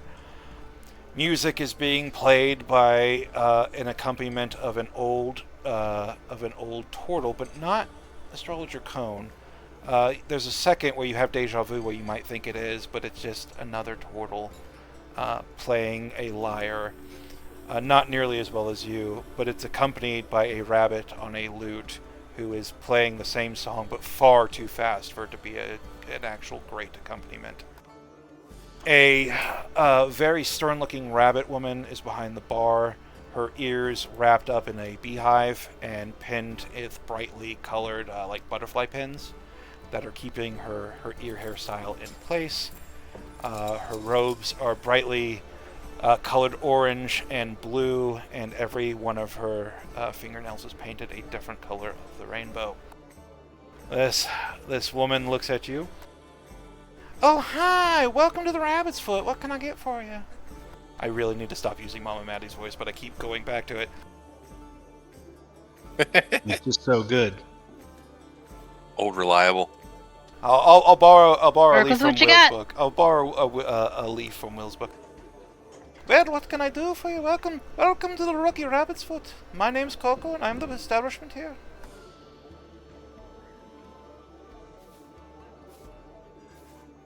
Hello. Actually, do you have room service? Aye, we do. We have a menu. We have various things. You're new here. I don't recognize you. Yes, we're actually just helping. We met them on the road, and this man's grandfather had taken a bit of a tumble. And we're just helping them back. Sister Klein. Yeah, you I get- know him. He's been staying here for almost a month. And yeah, I had an unfortunate incident on the road. If we could take If you don't mind pouring me some wine here, I'll take it up to the rooms. Oh, well, we don't have wine. We have welcome brew. The first time you're here, everyone gets a free mug of our welcome brew as our way of saying thank you and welcoming your hospitality and welcoming our hospitality. Would you like a mug? Oh, how kind. That would be excellent. You can see, without an insight check, just every head in the room just kind of swivels at the mention of welcome brew. Like, eyes are twitching, ears are twitching. This is clearly... to call it hazing would be close, but not the exact context of it. It is clearly you will be the subject of whatever experiment is welcome brew. Yes. Well then, I offer myself up to the chopping block. Oh, excellent, excellent. Well, here you go. Here's a free mug of the welcome brew. And from just a copper, puts forth like a wooden stein, and from a copper pitcher, a brightly orange lager is pulled into it. It's my own experimental blend of carrots. It's a carrot lager. The rabbit woman scooches it closer to you. Yeah, he'll drink it. Carrot lager. It is not good. It is a work in progress. You can taste the carrot, but it's as if the carrot was dipped in just the worst alcohol, lit on fire, and then shoved down your throat. It is not a great experience. Not gonna make you roll, but if I did make you roll, it was mostly roll to flinch, to not flinch, because it's a flinching drink.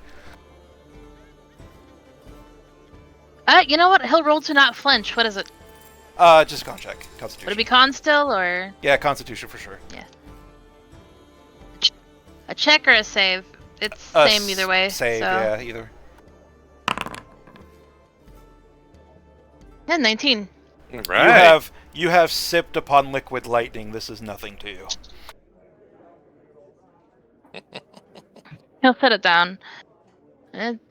It definitely is a work in progress. I would check the quality of what you're mixing with the carrots. Well, thank you, lad. Well, thank you, lass. Lad, sorry, I'm sorry. Thank you, lad. I appreciate it. Here's our menu, by the way. You know what? I'll get you a free picture of our Revington Reserve as a thank you for being a good sport about it, lad. And you're each handed a menu that has 6 items on it, 3 drinks and 3 food items.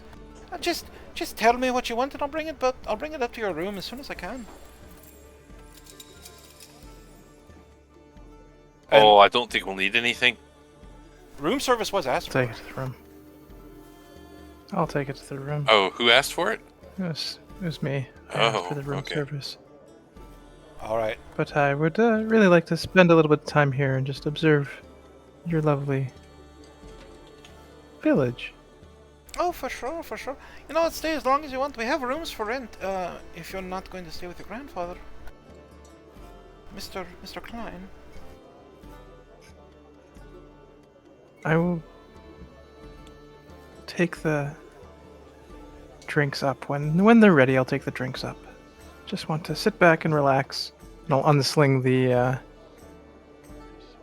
lyre and give a wink and be like, maybe I can come back and play a tune for you guys. There's the menu. I put it in chitter chatter. How much money were we given from Mr. Klein, did you say? Just like 2 gold. Not a lot. Just enough to Yeah, it's a lot of money for get back on our feet. Yeah.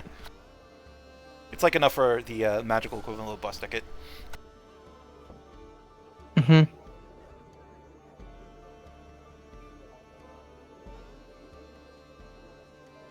All right, so menu. Sparkling wine that tastes like carrot cake. Yeah. I'll take Ravington Reserve. Oh, I get a free cup.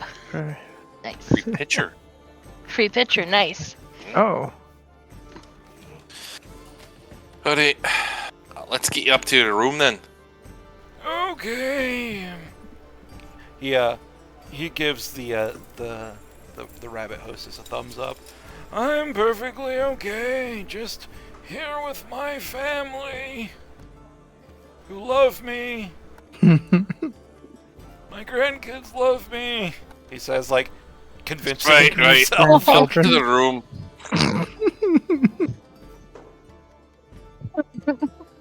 Meanwhile, Silverstring stays behind with the menu and his Clylyre, his instrument of the bards. His still brand new, so it has that new bard smell. Is that a good smell? Well, you got it from a demon, and Smells like college debt.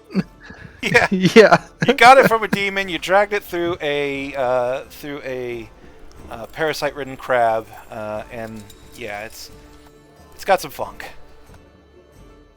Some of that post-college grad funk.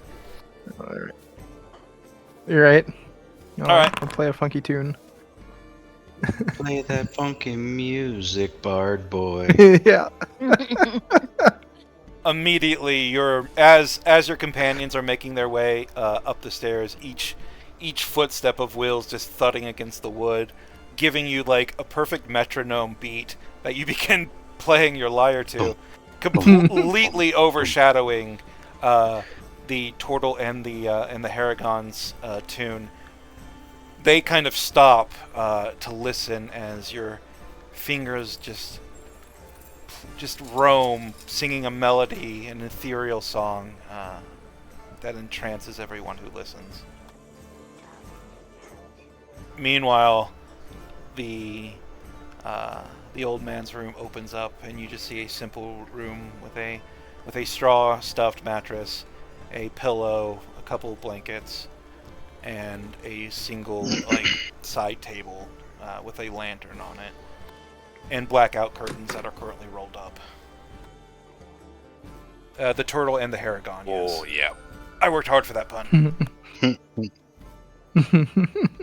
Let's just close these.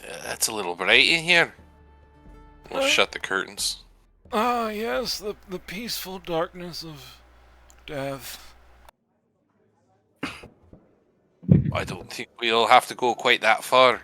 I hope so. And if there's nowhere... He hopes so?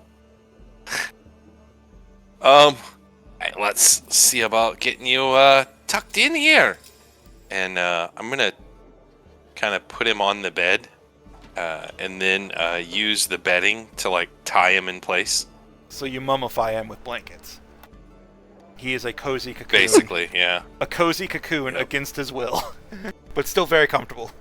That's right. Oh, Couldn't Sorry. something a bit less. I've go got ahead. no rope. Ah, All of my belongings were destroyed. Honestly, I've never been so comfortable while feeling so threatened. It's an odd experience. Right. Alright, Hey, ask your questions. Well, we're glad we're not hurting you. I'm If very glad you're not hurting me would you- too. If you'd be so kind, if you could just sort of go through his things there and see what there is to see. Okay. Tolman, give me an investigation check. Alright, so you find what Silverstring did not. The walking stick is actually an arcane focus. It's a staff. And you also find a dagger with a wicked curve on it, sort of tucked in his belt, sort of in the back underneath his robes, in a very hard to reach spot. It is a wonder how Silverstring missed it, but Silverstring didn't miss it. But yes, it's a curved black steel dagger. It looks like it's coated with a liquid that shimmers yellow and blue in the Radiance light. Oh my. Sorry, but I'm gonna have to take this. I see that. I did I'm figure you confident would in rob this. me. It's just Or you not. don't hurt us. By all means, take a look. Yeah, I take it and I examine it. Right. It is like I said. Anything else? And Sorry, go on. Okay, go ahead. No, that's it. You got my backup weapon and my main way I defend myself, which is magic. You got it all. Is this poison? It's actually made from a bone of a creature that just naturally exudes poison. It was a gift from my grandfather. Well, hopefully you get to pass it on to your grandkids. Your grandfather? Whose grandfather gives him something like this? I'm not buying that. It's not entirely uncommon to get weapons from family members, but this does seem a tad odd. Poison dagger? You never had an ancestral. You never heard of an ancestral weapon before? Not a poisoned one like this. I mean, it can't be that uncommon, at least not among people of note. Might not be. Alright. Well, I hate to do this to you, old timer. Do you have any other questions, folks?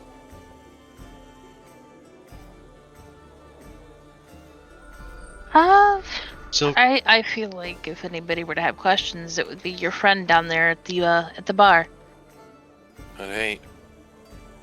Well, like I said, I'm sorry about this, and then I'm gonna gag him so that he can't speak.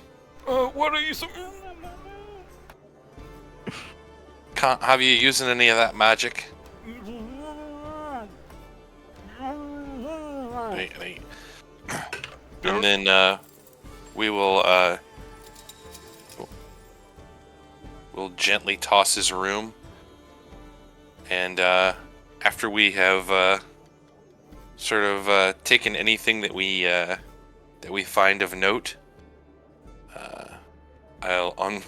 before we leave, I'll let him know to if you don't mind, if you just add this to Silverstring's tab, I'm sure his father will pay for it.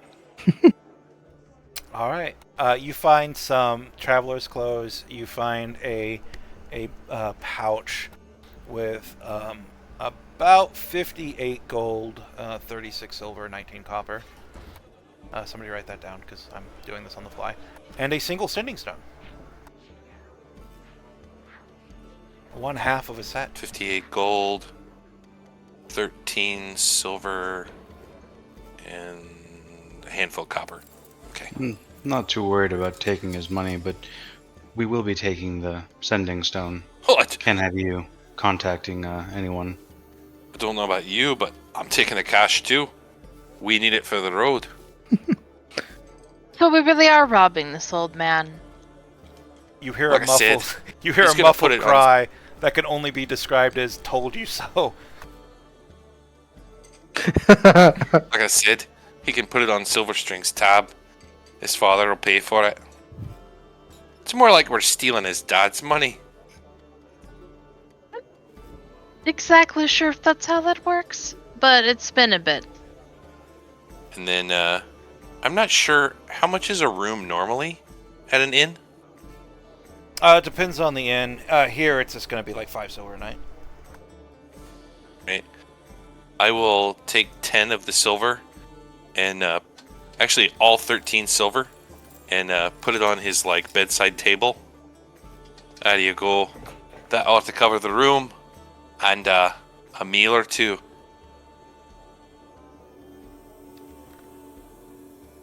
I'll finish up my song downstairs. And I think we'll head back downstairs, unless anyone else has anything they need. Grab the Ravington Reserve and head up, and then see Will coming from downstairs, from upstairs.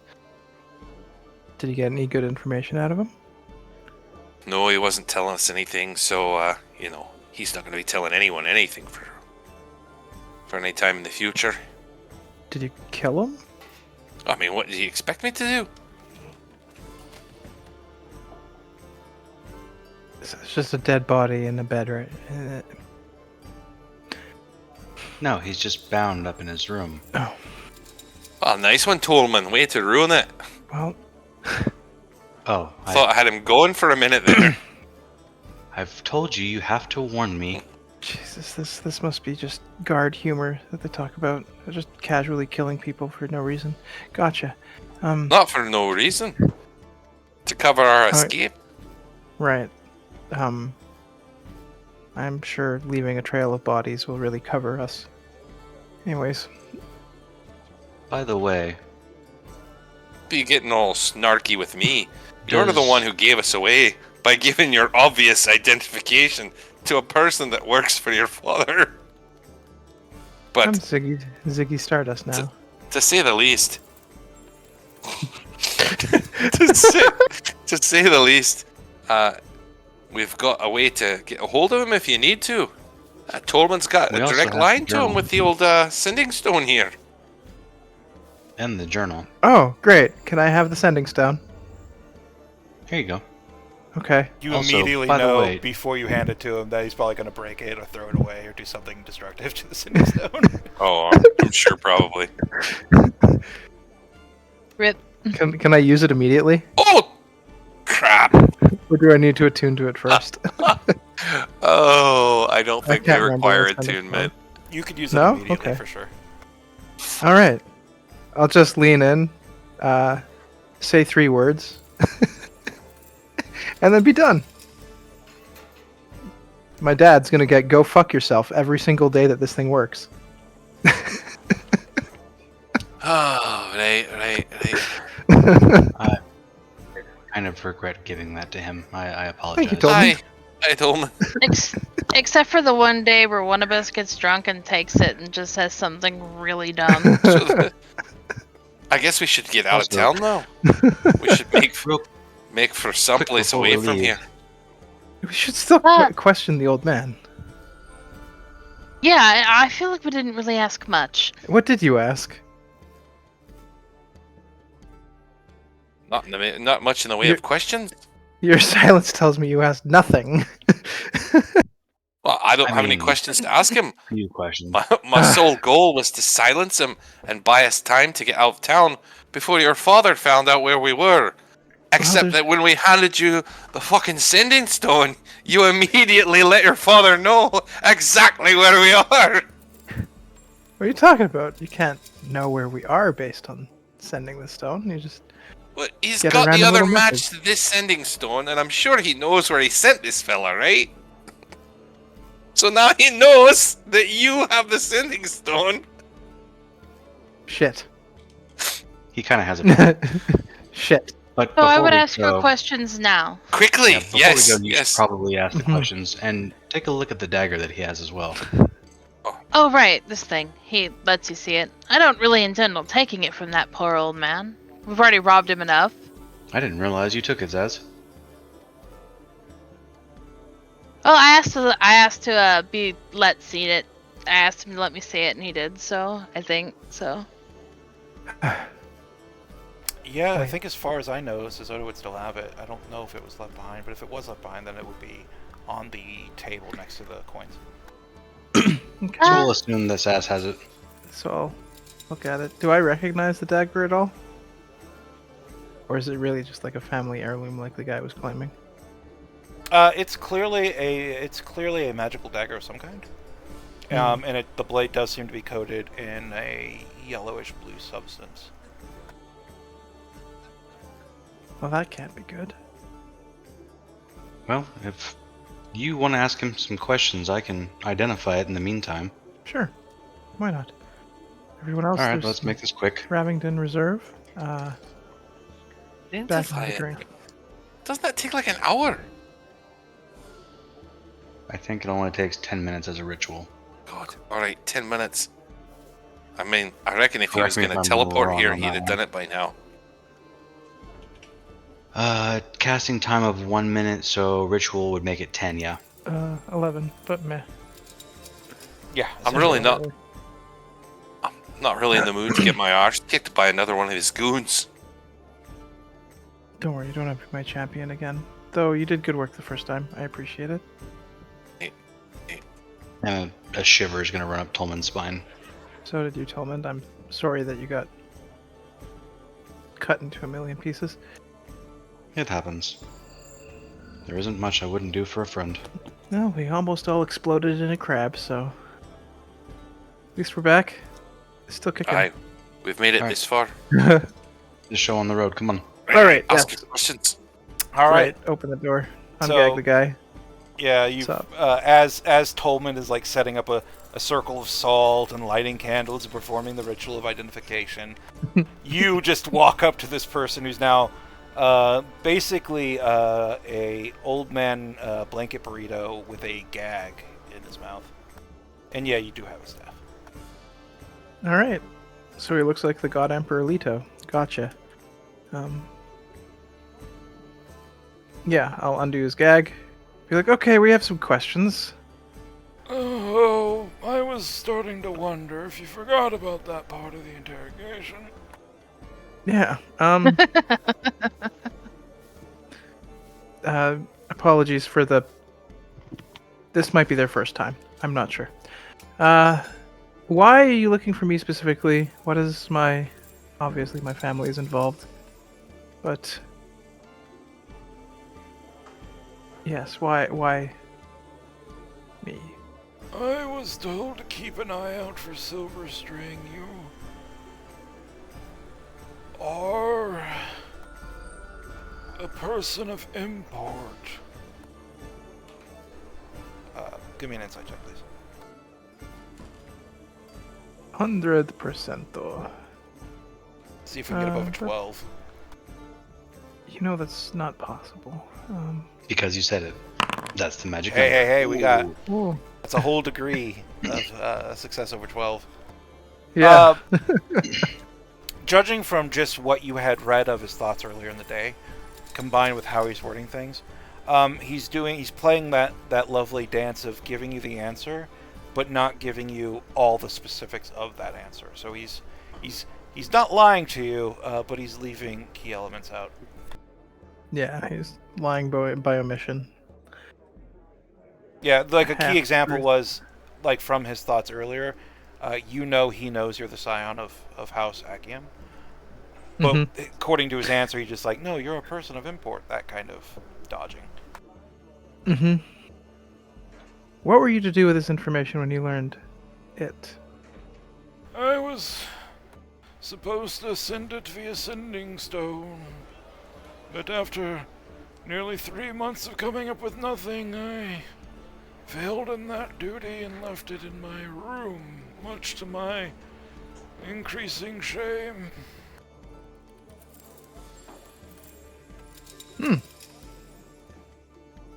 I'm glad you did, thank you. What do they want to do with once they've found me? I'm merely supposed to say whether or not you're alive and in what condition you are. That's it. Nothing more, nothing less, though I'm sure more questions would come afterwards. Hmm.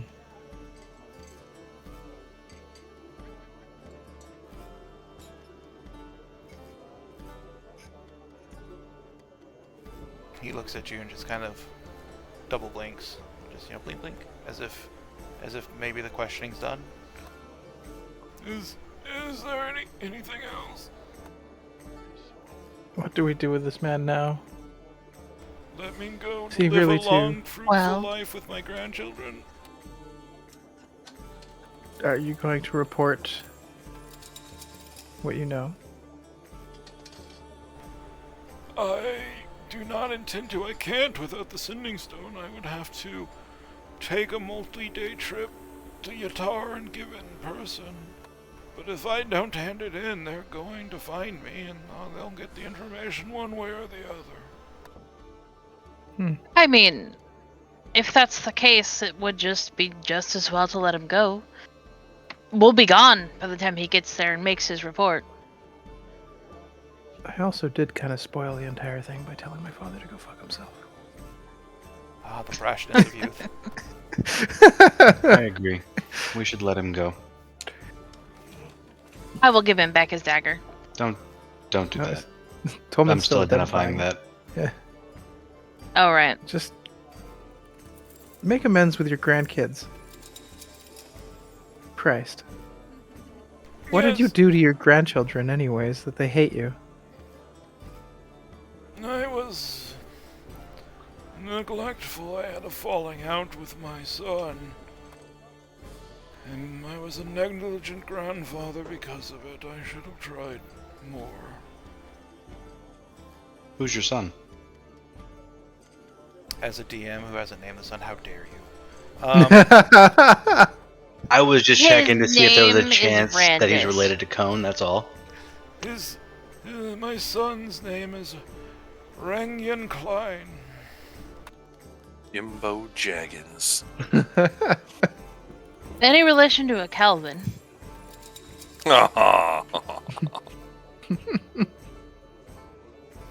Alright, I know a Calvin is a distant cousin. He makes tunics for a living, very good at it. Fascinating. alright, Silverstring, have you found out your questions? I suppose so. We've kind of Alright. spoiled the entire game at every step. Oh well, that's on me. Well, once I'm done here, we can leave. Nothing if not impetuous. Eh.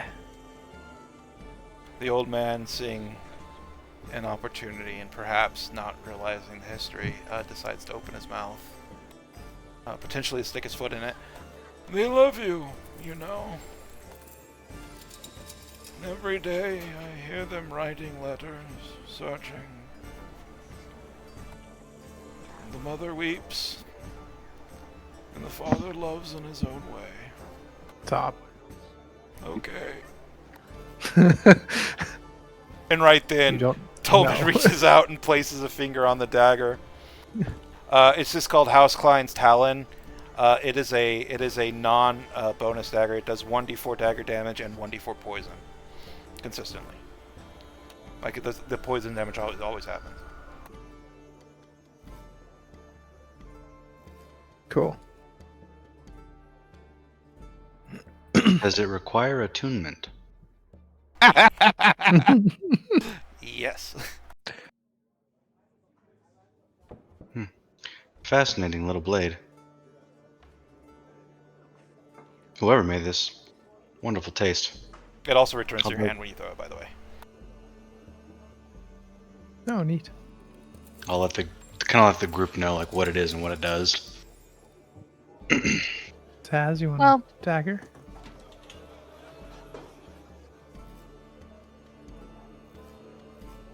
Who were you asking? I heard Taz for some reason.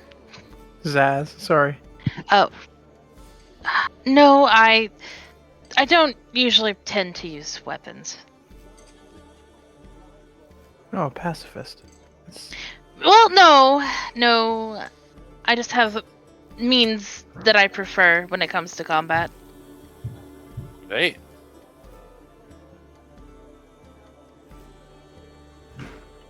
A pugilist, perhaps.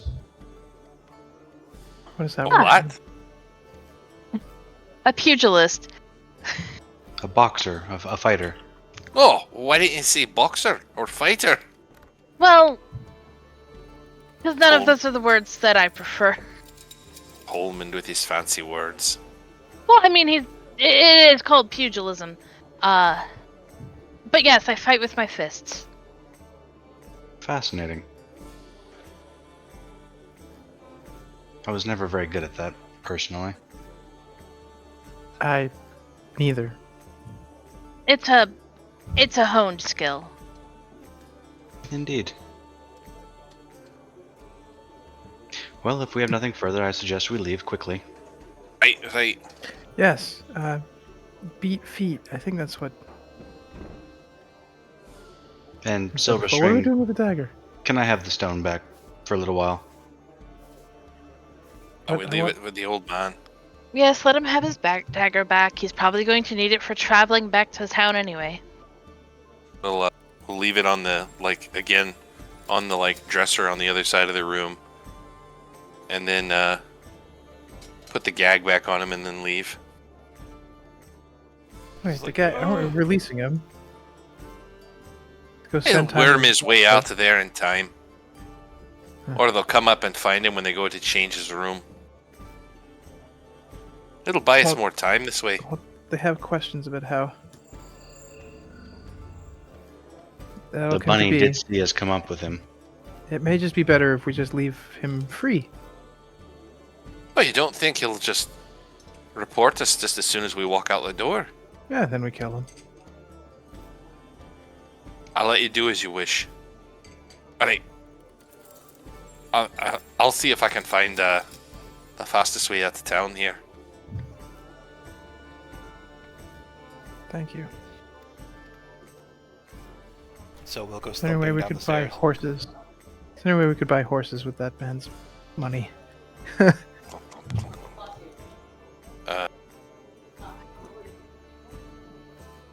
With 58 gold. Or 50... Rent a 58 carrot. gold.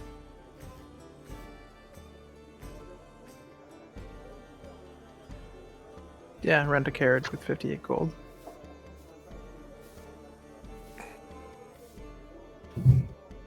Right.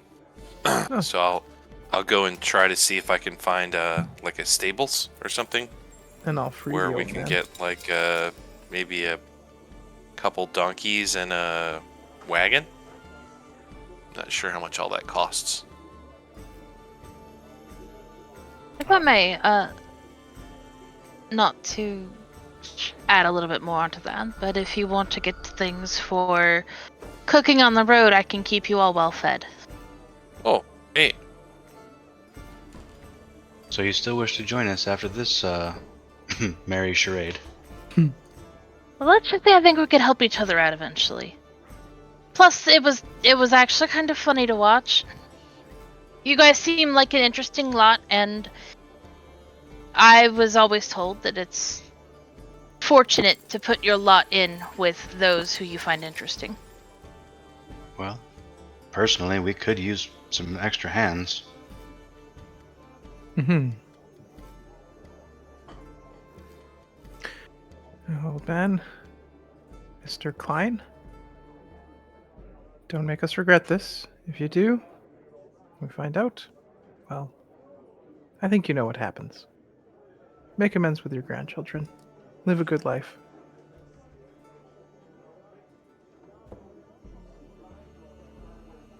And that said, I'll free the old man and go downstairs.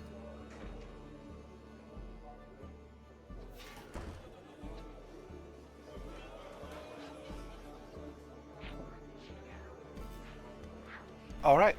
So you go thudding down the stairs, where you see just a few of the common folk now. The Turtle and the Haragon have struck up their music once again now that yours has faded, and Coco, the proprietor of it, turns her beehive-wrapped headed to you.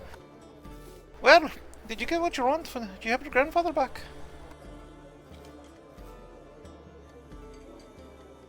Stairs and resting. Oh, that's good to hear. He's an old man. Mr. Klein rests a lot. Well, are you new here, by the way? You say you're related to him, but I've never really seen you around. We heard he was down this way and stopped for a visit. Oh, well. Well, my house is your house. Can I get you anything? Well, anything else? Not only do we have food and drinks, but we also have gossip and all manner of entertainment.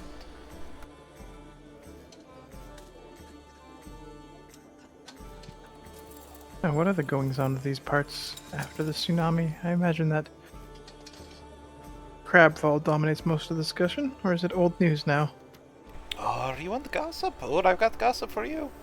As this conversation is happening, Tolman, you hear the scratching of a quill on parchment coming from the traveler's journal. And with a deep sigh, he takes it out of his pack. We'll do the traveler's journal after we do the roleplay. if that's Yeah. cool. Totally. Well, let's start with the most important information. As you can know, the crabfall has come and it's wiped out many of the settlements around the coast. We were lucky, you see. We were up on the hills. The wave never got us, but it did wash around us. You'll see devastation. You'll see devastation south and north, all the way past Yatar, all the way south past Brindle, and even here in the Twilight Lands themselves. But Well, Radiance blesses us because most of the devastation is being overgrown really fast with flowers and all manner of vegetables and grasses. But the houses and the people, thousands have gone unaccounted for. All because of some angel's damned crab falling out of the heavens. Of course, that's caused quite the political turmoil in the local area too. At this point, like, this woman, you can tell that this rabbit woman like lives for gossip, and you've Mm-hmm. opened up. You've become a Pandora's receptacle for her attention. Well, Mm-hmm. first we're gonna start with Prince Lot. You know Prince Lot, don't you? No. Of him. Oh, it's a her. But Prince Lot is the current Prince of all of Yatad. She rules. But, well, she's taken a bit of a beating politically. It seems that she's been quite a lazy ruler, and she's been relying on the council. And, well, people are saying that the bad omens are coming from the lack of diligence from our prince. And, you know, that is getting the council of princes sort of riled up, and now they're thinking of perhaps it's time for a new prince.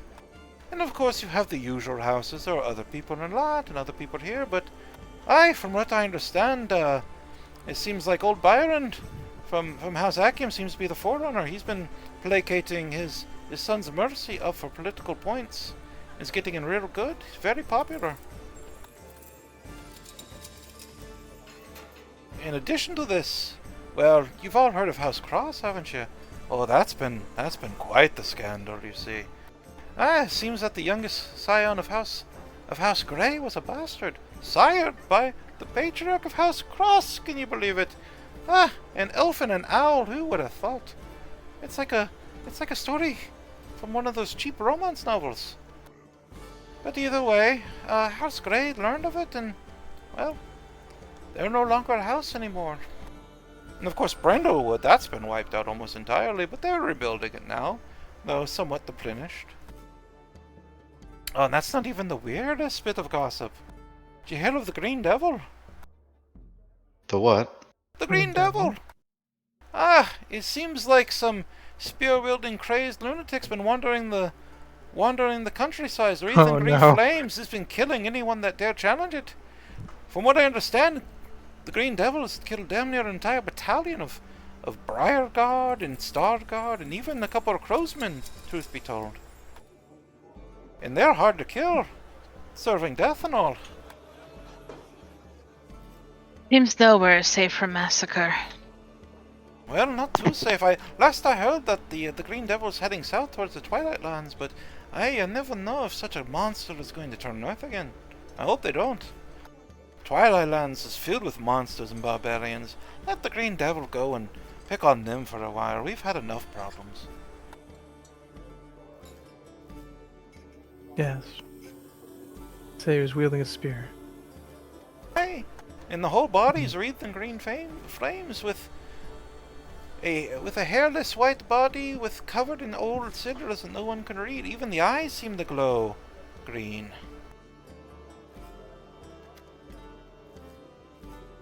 Of course. But if you're heading south to Brindlewood, you'll find it quite erect, but rebuilding. And if you're heading north to Yatar, well, that's a nest of vipers, that is. And then there's the worst of it. I haven't even gotten to the worst of it. Worse than demons, worse than politics. As you know, well, you might not know if you just if you're from someplace else, and you look like you've been through the rough of it. Looking at your half-scarred body and overgrown hair that you've yet to trim. The worst part is, well, it was good for the locals, but with all the things with the crab, it's sort of ruined the local agriculture, and it's been quite the boon followed by quite the bust. It drove the prices of livestock skyrocketed towards the heavens, and many people here sold their livestock to take advantage of it. But, well, you know, when there's money, there's bandits, and they've been plaguing the countryside too, trying to pry away House Akium's money as well as all the livestock. Well, a cow's worth almost as much as a house now.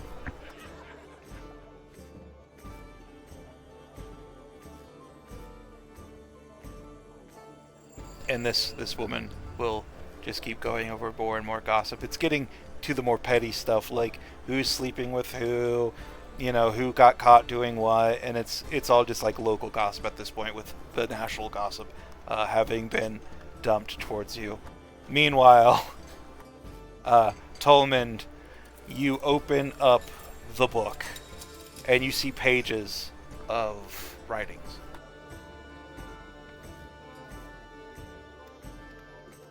I'm gonna start flipping through it. There are. Just kind of seeing if there's any like major details or I can fine post points. them. I did write them, so I will post them. But there's eight. There's eight. What's the word I'm looking for? There's 8 paragraphs basically. 8 entries. I'll put them in game hands Oh out. my. We were incapacitated for quite a while. I didn't even think to check this thing.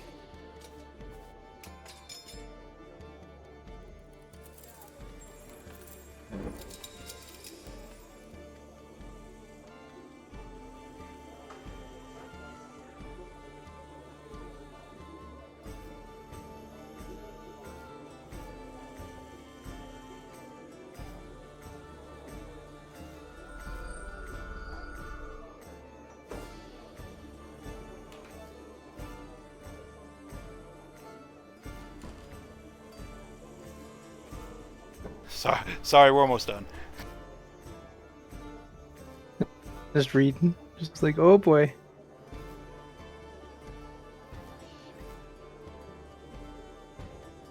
The 0/- are the separations of the writings. Mm-hmm.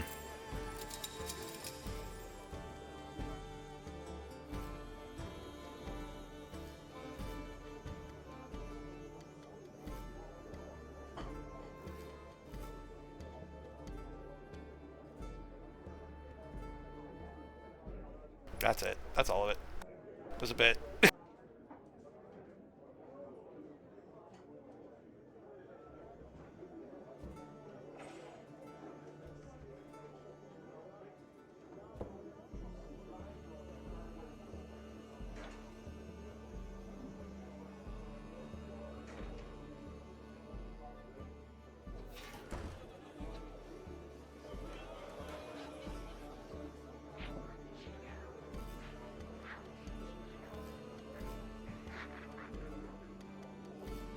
Anything interesting, Tolmond? Read it for yourself. You are indeed missed. But Yeah, I have a question. Do any of you recall anything about Ru Yin's sisters? Sisters. no.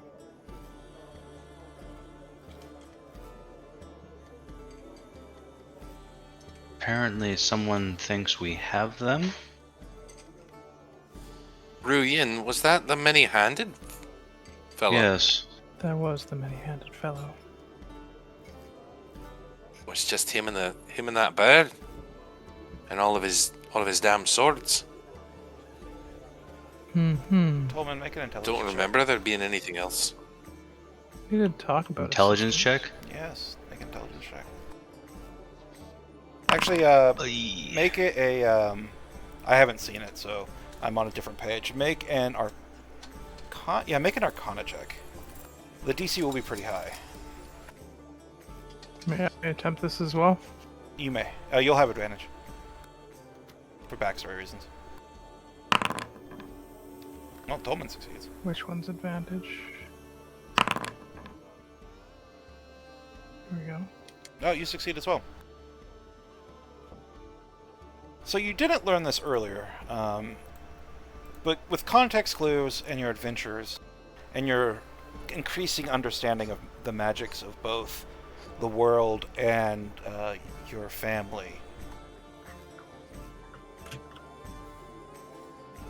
so with the right skills, the right equipment, and the right ore, it is possible for you to fold a soul into a blade or implement. Oh shit. Ru Yin had 12 blades. He was blessed with many sisters. Silverstring, Oh, your mind goes back to a dark ritual that you participated in. The cries of your sister.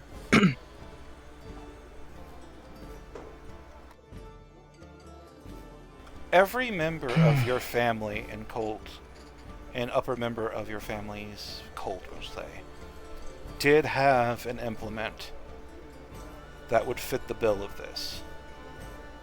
And you remember the note you woke up with on the morning all of this madness started. Why is it that only the daughters of House Akium are killed? You're starting to wonder, you're starting to realize why. It seems like the daughters of House Akium weapons. become tools for the son's success. Maria calls out for you. Your sister is still alive. In a way.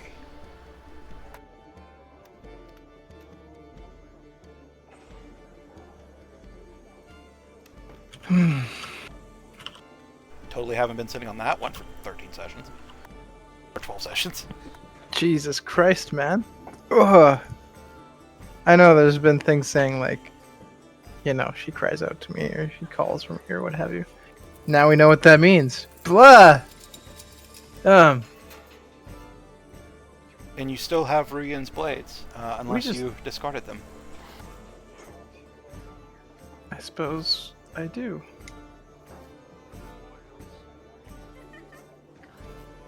So I these guess we have, soul still implements now Kidnapped. await you.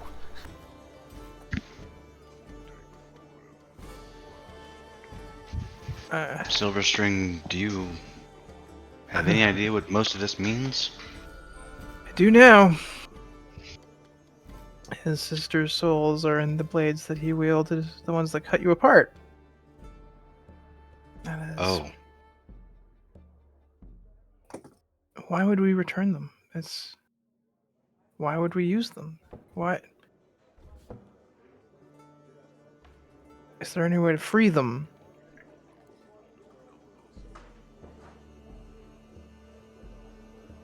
I want to find a way to free them. Your father's words implies that there is. He calls for Ruyan's sisters to be returned so that they can be freed, for they have no more male heirs on that branch of the family.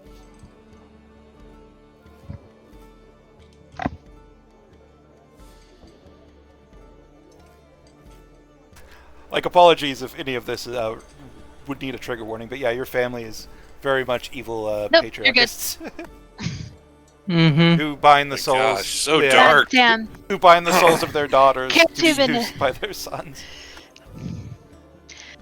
Can't even escape the patriarchy when I'm playing a male character in a fantasy game. I know, right? God damn it. I promise this has been the Patriarchy plan affects since day one. everywhere. Oof. It's in. misogyny time. Now you know why I whisper into sending stones that my father can go fuck himself. What? How would you release the sisters from the blades? I have no idea. We need to find a way. And my father is not a way.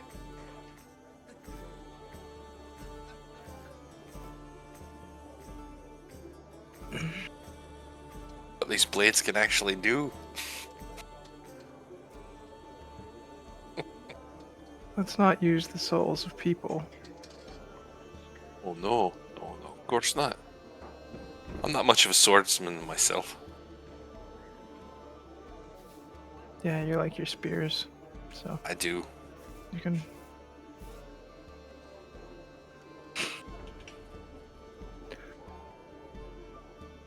play with your own spear and leave the swords alone.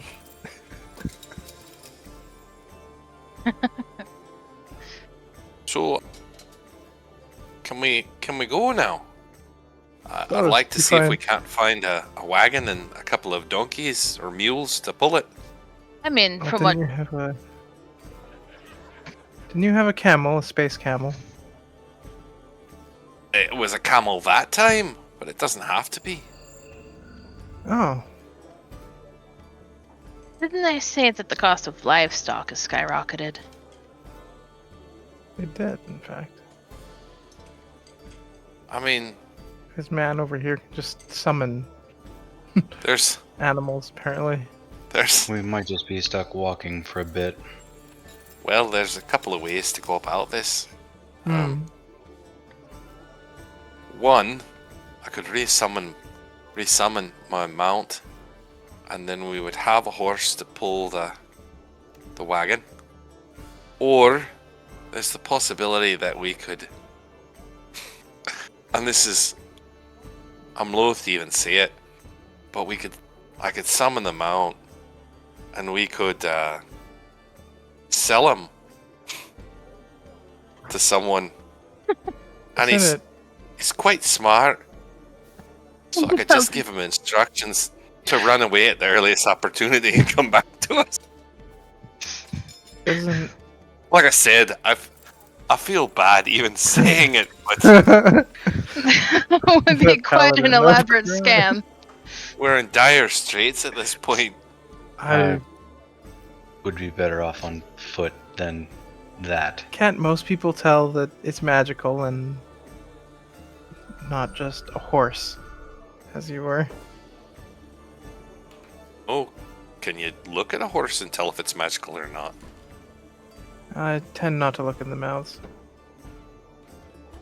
Especially not the ones you get as a gift. Hmm. Right. Anyway, yeah, if we can get a wagon, then I think we'll be all right. Fantastic. Okay. And the rabbit's probably still rabbiting on about gossip. Actually, Excuse like me, miss. Sorry to interrupt. at this point, the rabbit's rabbiting on, seeming to have overheard parts of your conversation, but not all of it, about how there is carriages that run every morning from Brindlewood to Yatar. Oh, what? I'm sorry. Yeah, what can I do for you, young man? That'd be excellent. I heard you talking about the carriages. That'd be excellent. Is there any way we could actually buy a carriage? Ah, a carriage here. Yeah, might be able to buy a wagon if one of us will be willing to part with it. But the carriage, no, nothing so fancy. These are simple folk. We're No the simple folk. wagon. Perhaps a wagon would be cheaper now that there's no livestock to pull them. Nah, most of the live stuff is gone, either sold or stolen by bandits. Yeah. Hey,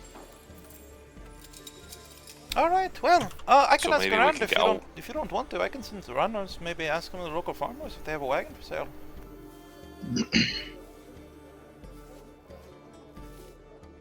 Sound good? How long would that take? Oh, it's a bit of a run. It should only take like maybe a couple hours tops. Are you sure we wouldn't be better off walking and take something from the local bandits should they arise? there's that as well. Used to roughing it. I wouldn't mind a bit of a walk. Alright. You gonna walk and beat up some bandits? Right. You say so. Up. To hell with it! And Will turn around and loudly exclaim to the tavern in general, "Has anyone got a wagon they're looking to sell?" That works too. The turtle and the hare skip a beat, music coming to a just a rather jarring stop. Every head turns to you, and one little field mouse of a person raises their hand. Yeah, I got a wagon. I got a couple of them. Right. Let's have a look at it. Maybe we'll buy it. Okay, we'll have a look. Don't have any animals to go with it though. Sold them all. Oh, right. Not much use for a wagon without animals. Ah, But you can at pull least it. let's have a look at it. All right, follow me. Worth a try. Ah, I have my wagon just outside actually. Me and the lads been pulling items in it from my Right, farm right. to here. And All right. You walk outside. The little mouse person, about 3 foot tall. Short, mousy black hair, Please. curled whiskers. Uh-huh. Curled whiskers. Far too many piercings in its round ears. They just jingle with every step. Give Sazada a wide berth. It's something primal. Just this little mouse person is like, nope, we're gonna avoid. The We're gonna avoid snake the man snake chuckles. All right, I'm well. not gonna eat you, little mouse. Oh, I never thought you would. It's just. Oh, wait, did I walk around you? I wonder why I even did that. Strange. I gotta say though. It's alright, I'm heading. Where you headed? Oh, God. Okay. I was just gonna head back inside and see if I can't get cook's utensils, but we can wait on that. Oh, for sure. A few moments and a couple, a left turn and a right turn later, you find yourself at a wagon that it's a little old, it's a little beat up, still in good order. It's not a wheel with spokes, it's one of those solid wooden wheels. It's painted just wonderfully bright colors of green and blue. The wheels have flower paintings on them. Clearly this person has kids. Kids like to paint. Well, this is it. The little ones won't like me getting rid of their paint wagon, but I got another one, and yeah, we still got paint supplies. So, will this do you? Guess maybe. Excellent, It's a bit excellent. garish. It's character. Aye. You're gonna have the flashiest wagon in all of Brindlewood. Aye, that we will. We'll attract every bandit in the county. The mouse looks at I you. don't You're all know. armed to the fucking teeth. I guess we could give you 35 for it. 35. Well, Ain't that a bit rich? no, that's wonderful. That's great. Okay, 35 it is. He sticks out his little mousy four-fingered hand. 35. I don't even know how much I'll weigh. Okay. I'll hand him the 35. He kind of takes the pouch, sticks his entire front of his face into it, the bones shifting, because mice can shift through smaller holes. You can hear the gentle mouse's teeth scratch against gold. Oh, it's real. All right, well, she's all yours. Have a wonderful day. I'm gonna go get drunk. And as he's walking away, he's Nice. humming a little mouse song, like, I'm gonna drink the good stuff tonight. Awesome. I know those feels, man. Oh, it seems to pay full price for it. But we've got a wagon now, and I reckon it's time we had something to pull it. And then we'll proceed to cast a spell, and I will cast Find Steed How long for is the cast I believe it's 10 minutes? it. All right. Yes, it is 10 minutes. You begin weaving your own magic through the air, reality itself bending and twisting under the weight of your will, until finally, pulled from the shores of Mount Celestia, you hear a familiar, "Well, hey there, bud. At least you didn't get me while I was in the middle of eating this time," as a camel made out of constellations and stars Oh. appears before you. No! Hey, He's back. Oh, we're not even that's not- right. We said it would. we're not even We said it was surrounded going by to be ocean. random each time, didn't we? Oh, right. No, not this time. Good solid ground. I like it. Well, I need some proper help this time. I've got a wagon to pull. A wagon. You called me here for a wagon. I thought you were going to use me as your noble yes, steed yes, and I ride did. me into battle. I even have the 2 humps for it. It's a nice Uh, comfy ride. In a way, you'll be a noble steed, and we'll all ride into battle on the wagon. So you called one of the There's most a legendary... good chance. Like, the camel interrupts you, I'm sorry. The camel's like, Yep. so you called one of the most legendary war camels in all Celestia to pull a cart. Manual labor. Yes. There's a good chance we'll be attacked by bandits on the way. Apparently, they go after anything with, wagons or livestock. So I'm sure there'll be plenty of fighting. Battle, you say? Okay, well, Oh yeah. all right. I hope you're. I'm fairly certain. Good. All right. Well, did it have to be so garish? The only wagon I could get. Okay. Well, hook me up, and I will be your menial servant. In addition to your noble steed.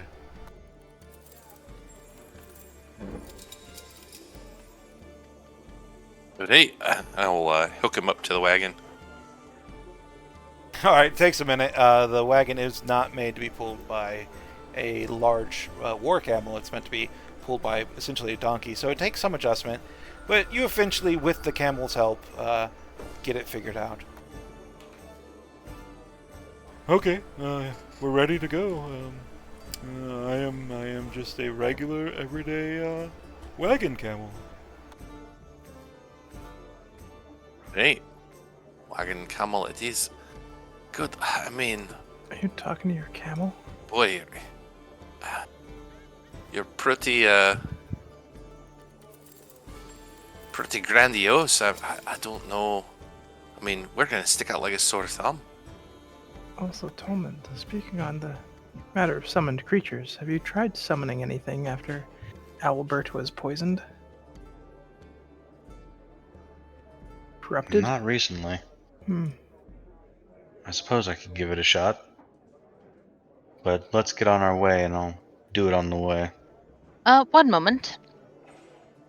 There's something I do want to grab inside. All right. You wander back into the Alright. inn. Coco looks up from her gossiping with another rep. Hi, what can I get for you, lad? Before we head out, I am an aspiring chef myself. Grew up in an inn. I was wondering if you had a couple of supplies and some cook's utensils I could buy off of you. I don't have much gold, but Oh, of course. I got lots of implements and extras too. Give me just a moment. I'll go back to the kitchen and fetch them for you. much appreciated. You hear just several minutes of like pans clanking, drawers opening, metal things rattling, and after a while, Coco returns with a armful of implements that she spills onto the counter before you. All right, well, I have a bag to go with it, but here are your knives, and here are some pots and some pans for you. Easy for travel. I also threw in some of my famous carrot-shaped cookie cutouts, so you can make your own carrot bread. Well, that's cute. Yeah, he'll take those. Just, I believe it's a gold for cook's utensils. Yeah, sure.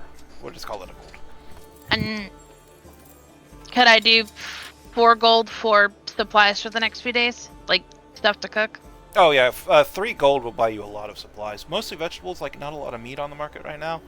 But you will have, that will buy you like a week's worth of really fine ingredients. Yeah, that's fine. I'll have 1 gold left over after that too, so that'll be nice. Ah, lucky gold piece. Yep. And once he's done, he'll thank her. Tell her that the wine, her reserve, was actually amazing, and then he'll head back out. She waves after you, calling out thanks for the compliments. And then once more, we find ourselves with our group ready to hang out. And we'll take a little bit of a break there, so we could all like get a drink and essentially get comfortable if we need to. And we'll come back in like 10 minutes, like top of the hour. Sound good? Sounds good. Great. Oh yeah. Sounds great. Thank you. All right, see you then.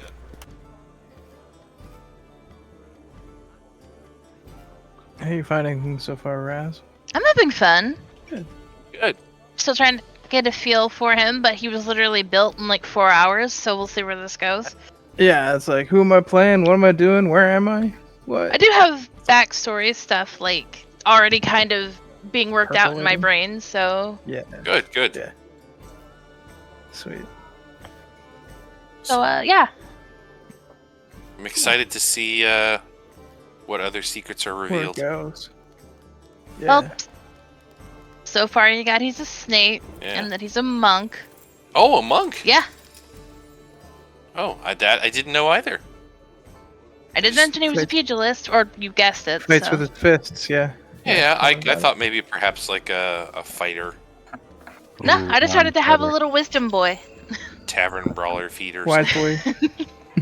I noticed you guys didn't have a wisdom character. Yeah, we didn't. Through. That's true. Through. I also took the chef feat so that I can give you guys temporary hit points. Woohoo! Phenomenal. Which is good. Nice. Because I'm very squishy. Yes. I can kind of do that, but only on saving throws. Let's see here. Speaking Because of Spark squishy, inspirations are weird and fun. Ugh. But be right back.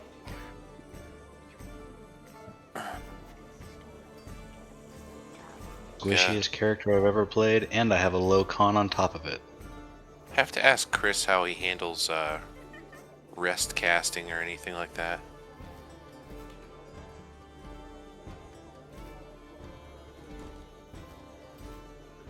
Do a little bit of aid.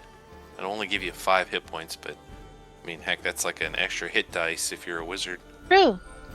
Yeah. I'll take it. A lot of times I'll keep it for like a multi-person like healing word kind of thing. Like, Mhm. oh, several people are down. Aid. Can you do that with aid? Yeah. It gives you 5 additional hit points to your max, and it gives you 5 additional HP too. So your hit points will Oh. go up by 5. Okay. Which is, yeah, it's basically like rolling max on healing word. It kind of. But yeah, I completely forgot about the whole having a camel thing. I should go ahead and confess to it now. I completely forgot last fight that I had this. I won't use the ability. Let's see if I can ping it but not use the ability. Watcher's Will. It's one of my channel divinities. And for a minute, a number of characters equal to your charisma modifier have advantage on. Yeah, that would have been nice. That would have been very nice for that fight with all those intelligence saving throws. Yeah. And I forgot all about it. Well, shit happens. Yeah. I was playing a Conquest Paladin, and I kept whiffing my hits and completely forgot I had a channel divinity that would just give me a plus 10. Yes. I was playing a Conquest Paladin, and I felt so dumb when the other tank was like, "You haven't been using this. Do you have it on your sheet?" And I was like, yes. And he's like, "It gives you a plus 10. It's your channel divinity." I'm like, so I might have forgot. I Because totally knew that. I knew that. No, I didn't. I was so focused on the one that causes fear. Makes sense. Nice. I stopped flubbing my rolls now, so it's like I hardly ever get to use it, but when it's there, it's there.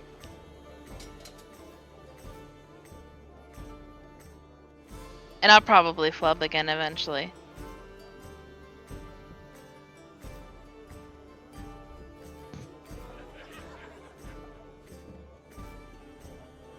How much left. We got 5 more minutes.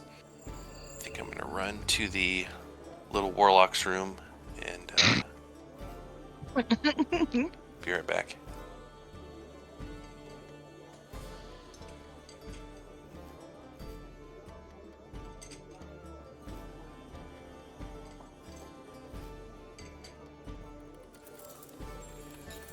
I return. Hello. Hello. So everybody says they hate me. Oh and that they no! want me to go. No, I'm kidding. Monsters. All of them. The Hello. misogyny is spreading. Oh god. Next time I'll be turning you into weapons. Goddamn.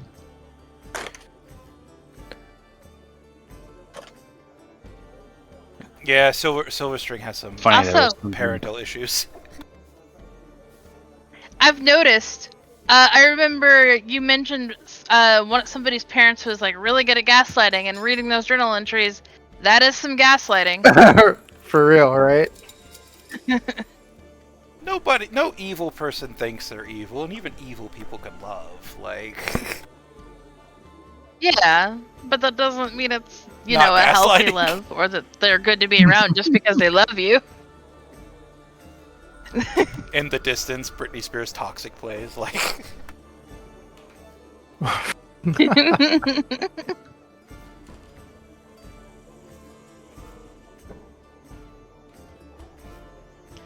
yeah, Silverstring has been I like dealing. how- Silverstring has been dealing this from like day one. All of Silverstring. All of Aw. Silverstring's backstory can just be filed under daddy issues. It's You pretty gave hilarious. me a very juicy backstory to play with. So as a DM, I thank you because it was very easy to mold a storyline around. It like ticked every box. A cult? Oh, nice. I'll take that. Like an evil mastermind with political like- ties? Well, thank you. What sounds fun and involved? It's so much easier as a DM when you're like, And now my sister that was sacrificed become a weapon. oh yeah, you Yeah. participated in a sacrificial ritual as a child, yeah. As a DM, it's so much nicer when I instead mean, of haven't you? yeah, right. Like I have a twin sister. You've never heard of her? Coincidence?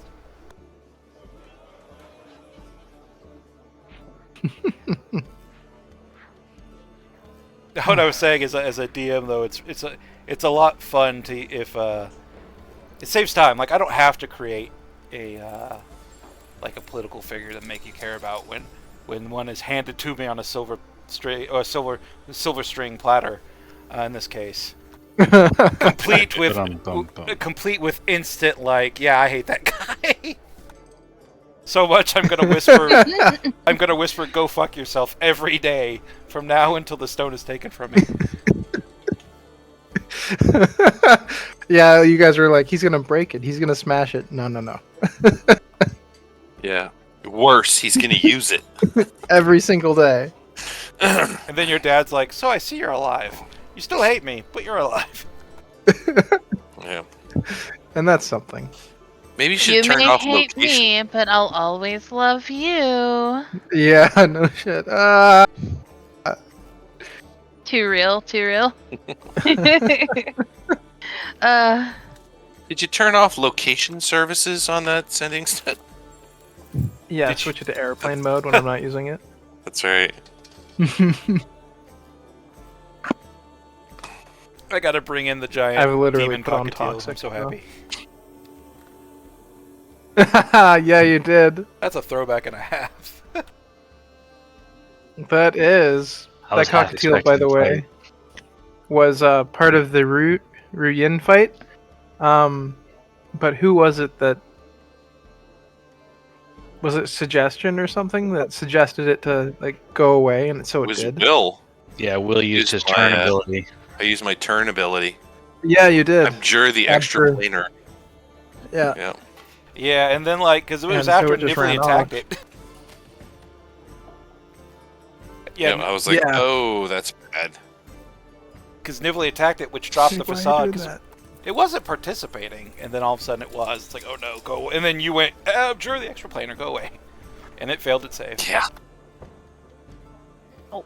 It was big and scary and terrifying looking. And I then just it took wanted one to look at go Will and ran away. Kicked one of us halfway across a courtyard. Oh, that's right. I think Almost into the well. dumpstered them into a well Yep. too. Yep. Yep. Oh That my was God. Nively. Nothing says, yeah, Yep. nothing says get wrecked faster than getting kicked 30 feet. By a Yeah. bird. Fucking bird. No, the bird was still in its tiny form then, too. So Yep. it was like a tiny little bird that just destroyed you for like 30 feet. Bam. And then you're like, oh, Like, oh, yeah, that needs oh to go. shit. We're in danger. Yeah, if that thing had actually fought significantly, we would have all been fucked. That Oh yeah. Oh, We were that's barely where we we were barely able to survive that encounter. Well, especially when you told us afterwards that the bird was just there to augment Ruyen's abilities. Like, he already almost whooped our ass. What do you mean augment? Oh, Yeah. you know that almost? Well, it was almost a definite. Mhm. Oh, it would have 100% been a TPK. Do you remember? Whenever Ruyan used one of his AOE effects, it left those sword icons on the map. It left one of his 12 sisters on Yep. the map. Well, Yeah. the bird had an ability for lightning to dance and jump between those, so anyone near one would just take lightning damage. Oh, So that's why you had to Youchie. get rid of the burb, the pretty burb. All right, it's 10:02, so we can go and get Ding. started. I think everybody's back. So we're heading south of Yeah. Brindlewood, correct? I believe so. we're heading to Brindlewood. Oh, yeah, I don't okay. know where you're heading. Yeah, to get to the Bears to Yatar. Isn't Yatar to the north? Yeah, Yatar's to the north. Isn't Brindlewood's to the Yatar south. where your father lives? I don't remember what we were doing. Here. Isn't Yatar where your father lives, Silverstring? Yeah, but we were also going to investigate, try to find Tolman's parents. Ah, yes. Okay. Right? I think that's what we were trying to do first. Right. All right, so please address. Well, they were Actually, up by Fort Greyfall, I thought. Yeah, your parents are headed here, Are they which is still roughly there? 155 miles away. Actually, closer to 160 if you think about it. Brindlewood is about a day away. It's about 20 miles south of Yatar. If you go to Yatar, that is the den of your family seat of power, as well as most of the great houses of the Yatari city-states, or Yataran city-states. We can go and look for clues for Khan, though. Yeah. If you get out of the Yataran Khan lands, was in Brindlewood. yeah.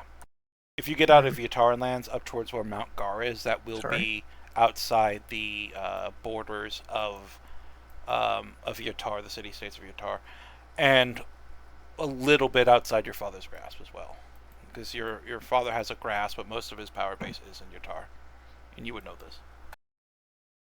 Mm-hmm. Maybe we should search Brindlewood for signs of Khan. Or what's left of Brindlewood. I And then think make our way to Fort Greyfall. Look for your that's a good family. idea. Okay. It's worth doing.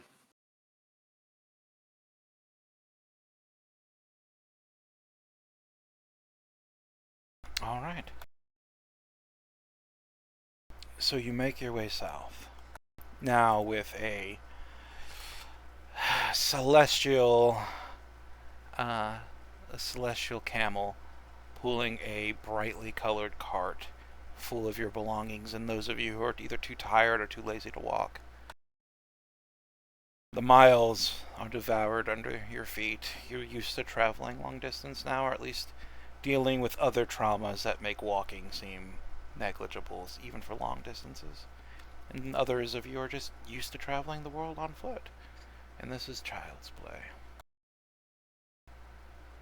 You see devastation on the roadside, sometimes the road even disappearing entirely. Only thing marking it is brightly colored wooden stakes marking the edges of a road, or at least a path. as entire countrysides are now bare, wet earth. Hold on, Tolman's typing. Sorry. No, it's fine. I didn't know if it was going to be important or not. So, how are we passing time during this? Are you trying to figure out the book? You have the book and you have That's the what I was scroll, typing. so... Alright. So Tolman, I guess, will be No, sitting... the main focus is the book for me. Alright, so you'll be sitting in the cart trying to figure out your book. The book that the rabbit children seems to have figured out at least how to open. What are the rest of you doing during this jaunt down the road, this bit of a travel?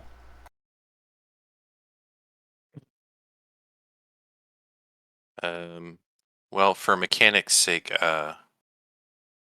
will use Harness Divine Power to get his second level spell slot back. Okay.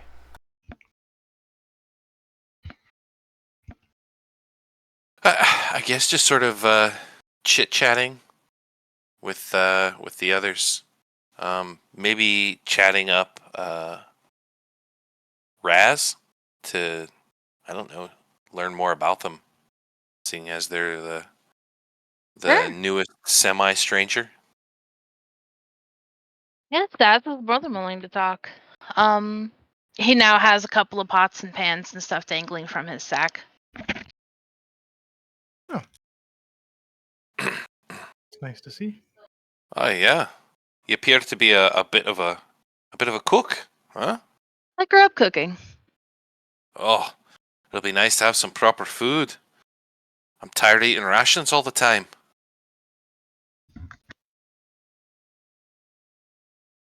Well, I'm glad to be of some service. Like I said, I do tend to pull my weight.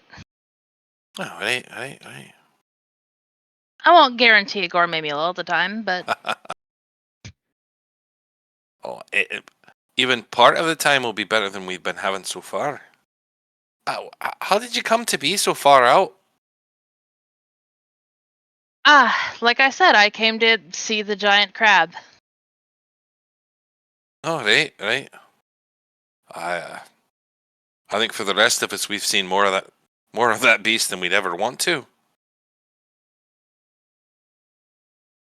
I suppose so. You were inside of it, if I remember. That's Okay. probably not pleasant. No, it was very unpleasant. To the point where we almost didn't survive it. I didn't think we were going to. Well, oh, good. Seems to be a recurring theme with us.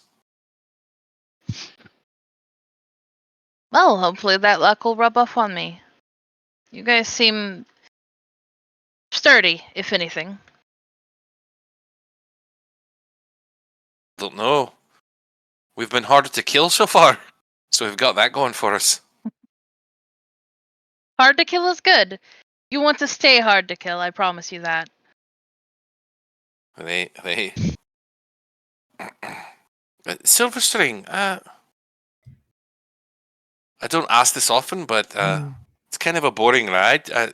Could you entertain us a bit with some music? We could sure use a tune. I mean, I suppose I could. Actually. Huh. I have an idea. I'm going to play the song that Inyalke taught me. Just to see how it affects Will. Now that he is part blue.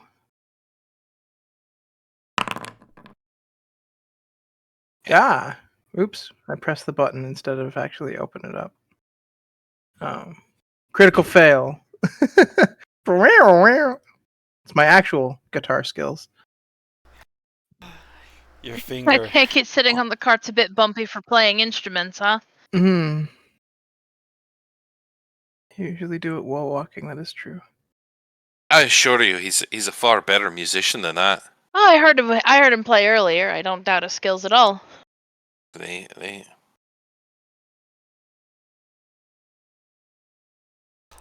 The cart is a bumpy ride, and as you try to play, your fingers dancing in a familiar tune. You, well, the base DC is 10, so you do fail by 1. Unless you would like to, I don't know if you've ever read The Name of the Wind, but there's this scene when the main character is playing their lute, and then one of the strings break, and they just kind of continue playing anyway, trying to figure it out. You failed by 1, so I'm willing to give you success at a cost. And the cost is an increased DC as you try to play the Nyaka's song with a string missing, having been broken from your first attempt.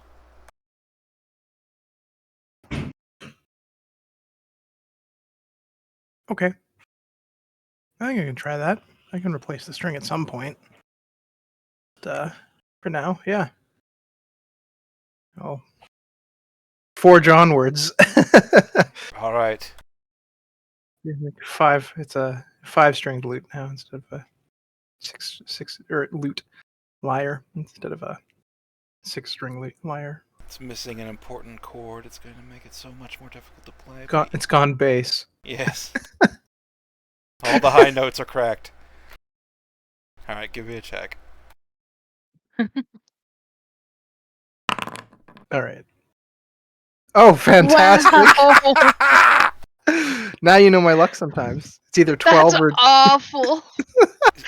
Oh my god. So There was one session I think I rolled 6 natural ones.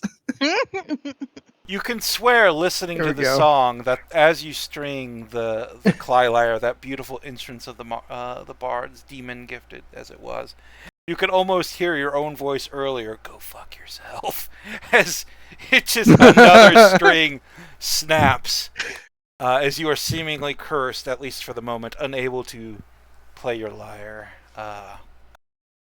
Oh man. 2 strings broken.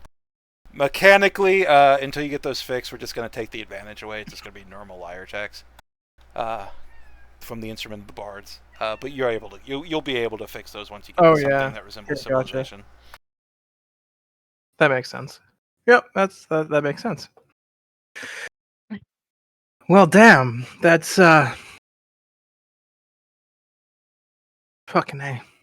These rocks hit a bump, hit the string wrong, and it just twang snaps. 1 in 400 like chance. The camel's That. doing it on purpose. Does the camel not like me? It is a 1 in 400 chance, And yeah, Will. and it's happened multiple times now. Will, you don't feel a strong revulsion from the song, but you can feel your eye twitching just a little bit with the high chords. Like, it's similar enough to be disconcerting, but not similar enough to make you act. At 8. Maybe something a little more, I don't know, like traveling music, right?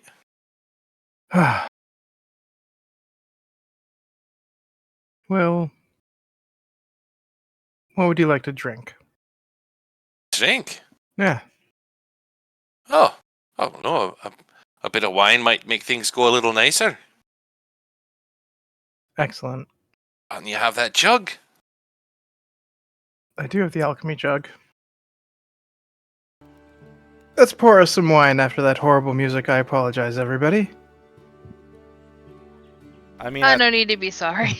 at this point, I'd be more worried about you pouring a cup of mayonnaise in this trying time.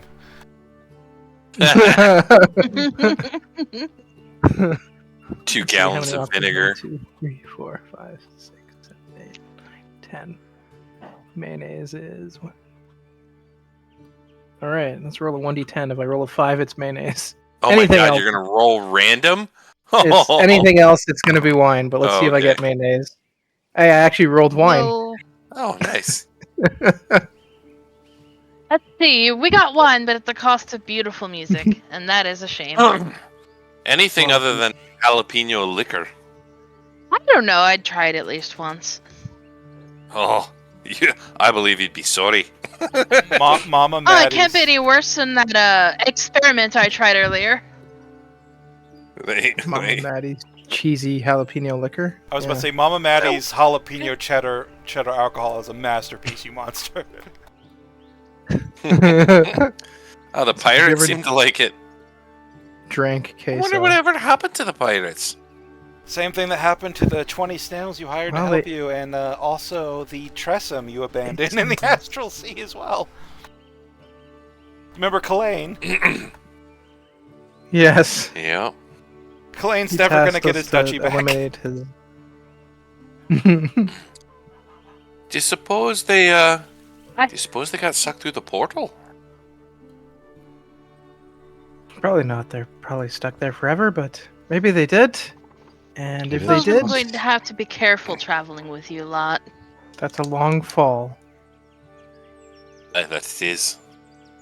But at least Kalain can fly. True.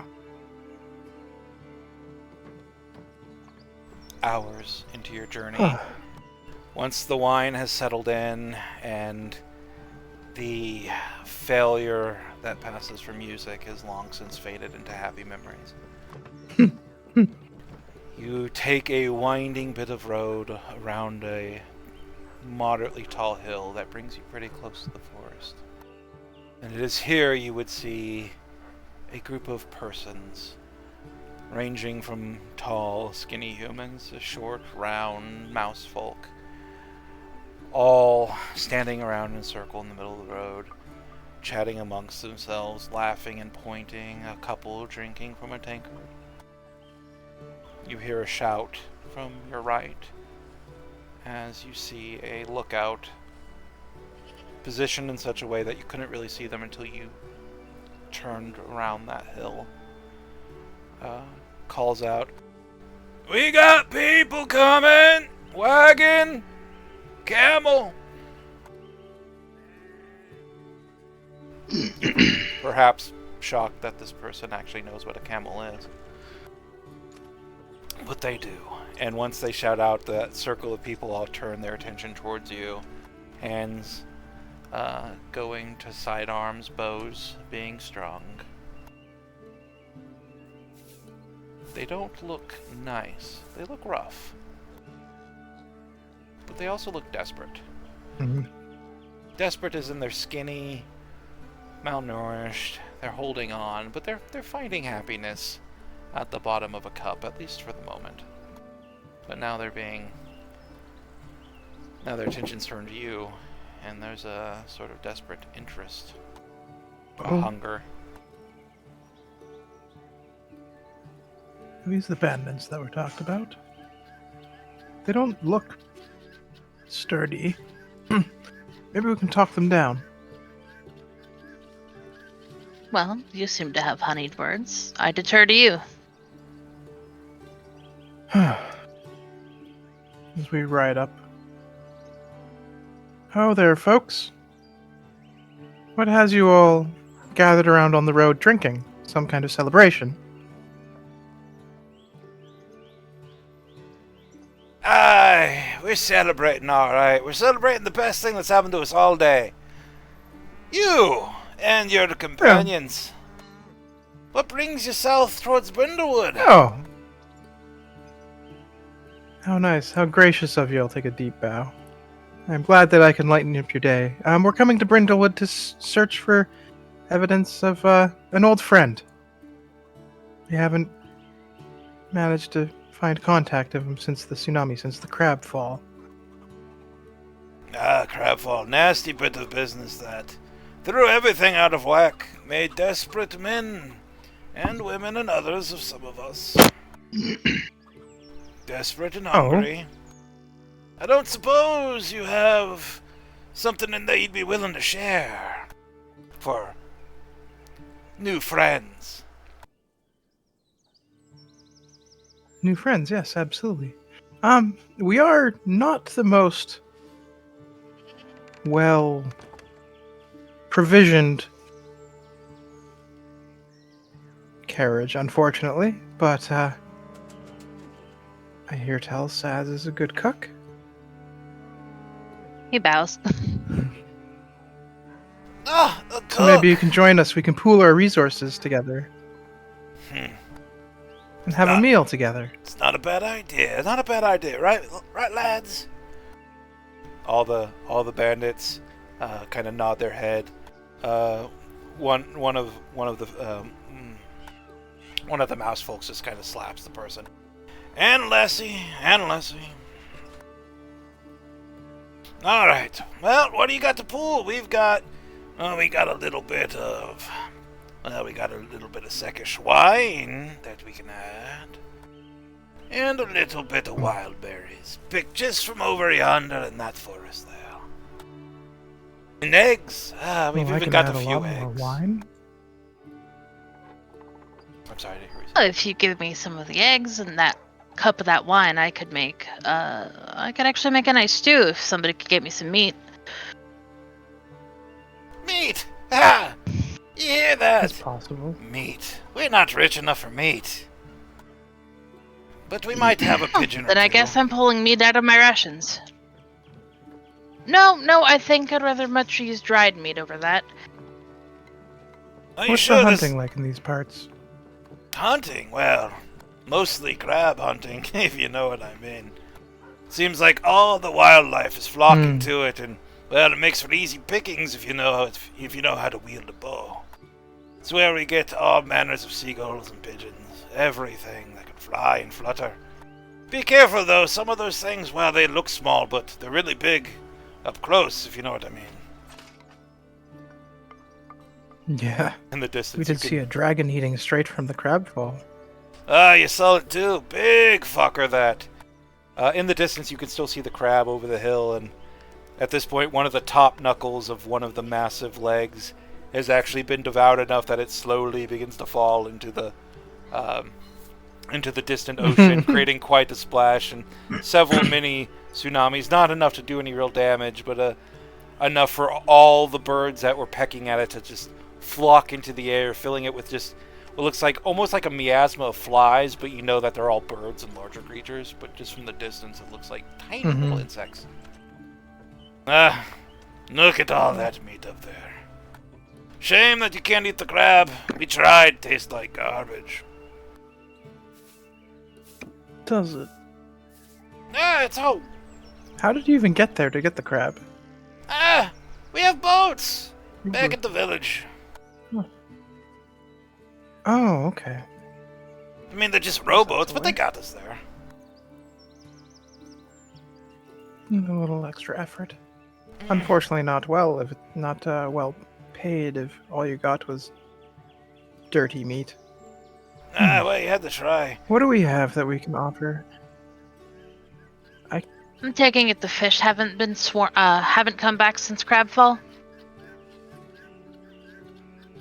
We're not fisher people, but, well, we've thrown a few nets out. I mean, we mostly catch the scavengers, like, not to, put a name on it, but crabs are popular.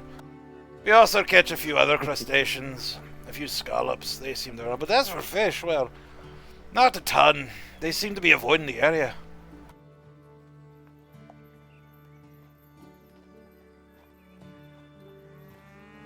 After that, they begin pulling. They have Well, like we a... might not have meat. Oh, sorry. Sorry, but do you know are there any local crops anywhere, even if they're not fully formed? Oh, out here, I may be no, able to but help. you'll hit the farmlands here in a few miles, and you start getting to the outskirts of the hamlets that sort of Brindlewood proper. But out here in the wilds, we just have I wild reckon wheat. Yeah, Wild wheat, eggs. wild berries. Well, maybe we can see what we can forage for you. But also, if you want to get to Brindlewood, I might be able to help them when we get there. Maybe ease some of the food concerns. And what were you gonna say, Sasota? He's just thinking to himself, you could probably make bread out of the wild wheat, and it probably wouldn't be anything too much if they don't have milk, but, get a couple of oysters or something, make a seafood stew. He does have the supplies for it, I think. I bought plenty. Alright, so one of you wants to forage for berries. One of you wants to help grow wild wheat. And well, you know what, we'll help too. Why not? Let's make a dinner of this, shall we? Alright, you, he turns to Will. We'll send some of the lads in with you to help forage for berries. They know the forest better than you, I think, with all that armor you're wearing. You're gonna scare off anything that comes nearby, at least animal-wise. Alright. I imagine we can do that. Alright, Lessie, take the gentleman here, and points to Silverstring. See if you can find some wild wheat. And I'll keep the camp tied down. Perks of management.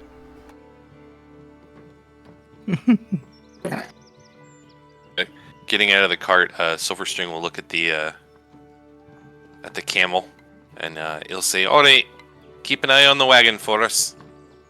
Well, yeah, of course. What else am I going to do? Run off with it and begin a wild life as a pack animal?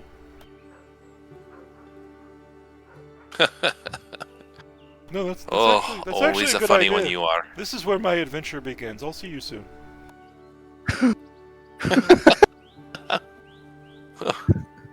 He sounds like he's a sassy camel. I wish I could hear it. Sassy he is. I'm just glad he hasn't spit on anybody yet. Yet. But, I thought about it earlier. yes, finding the wild wheat. Yet. Yeah. How far do we need to go before we find just, patches of wild wheat or anything that could be considered forageable? Because I'm going to cast a spell, if I may. Alright, first give me either a charisma check. You can use whichever you think. I feel like you got persuasion across, so go and give me a persuasion check, just to keep it honest. And that will encounter Nat 1. Please. Nat 1. Look, one above a 12. Got a nat 2. I got a 2. That's one above normal for you. You rolled a 1, a 1, and a 2. Ugh. Yep. Though to be honest, your first nat 1... Oh my gosh.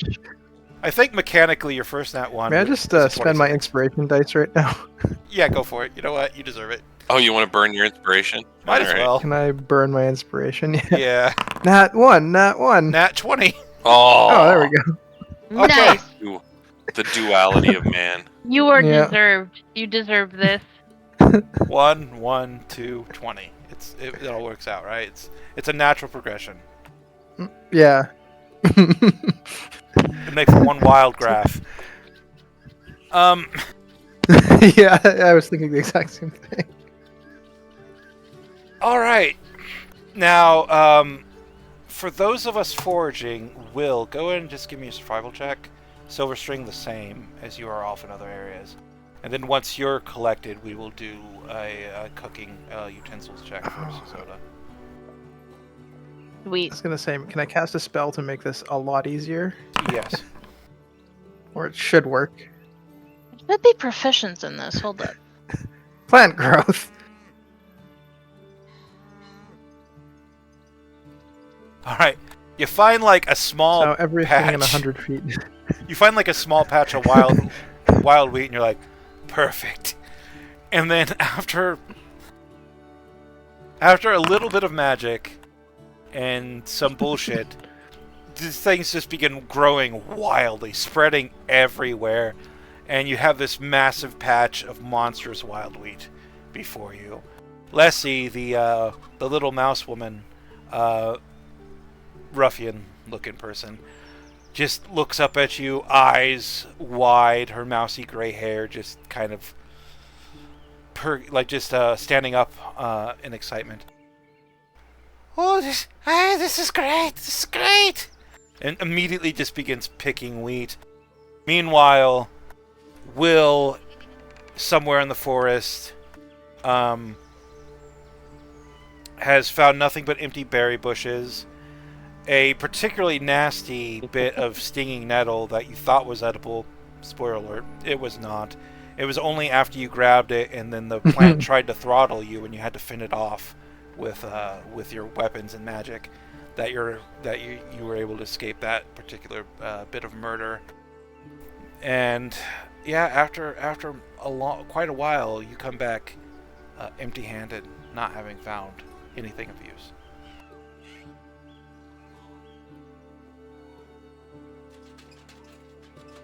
Oh, I hope you all did better than I did. Probably I've walk got an past empty him. basket. As Yeah, I did okay. as you're saying this, Silver String is walking past Probably with smoldering. armfuls of wheat, followed by a mouse person who's like also got armfuls of wheat. Oh, that's good. That ought to keep them eating for a while. I mean, it's sparse food, but it'll keep you from starving. It'll do the trick. Enough to share a meal among friends, hey? All right, says Oda. Please describe your meal and cooking technique, if you would be so kind. All right. First, would I be rolling with wisdom or intelligence? Um, usually For it's intelligence, but I'll let you choose whichever's better for you. that wisdom would clearly be the option, but how would I describe it? With what he has, he's got what? Enough to make maybe like a simple bread. Grinding up wild wheat. With a mortar and pestle and mixing it together before having it kind of just open bake over a fire. On top of that, not much in terms of like meat or anything. Maybe he takes what he has out of like rations, adds it into a stew broth with what he had bought earlier back at the tavern. Just some basic spices, salt, pepper, some cut up vegetables, but he cuts it nice. It's fine, it's fast, and it's not long until he does have like a nice kind of stew going on over a fire. All right.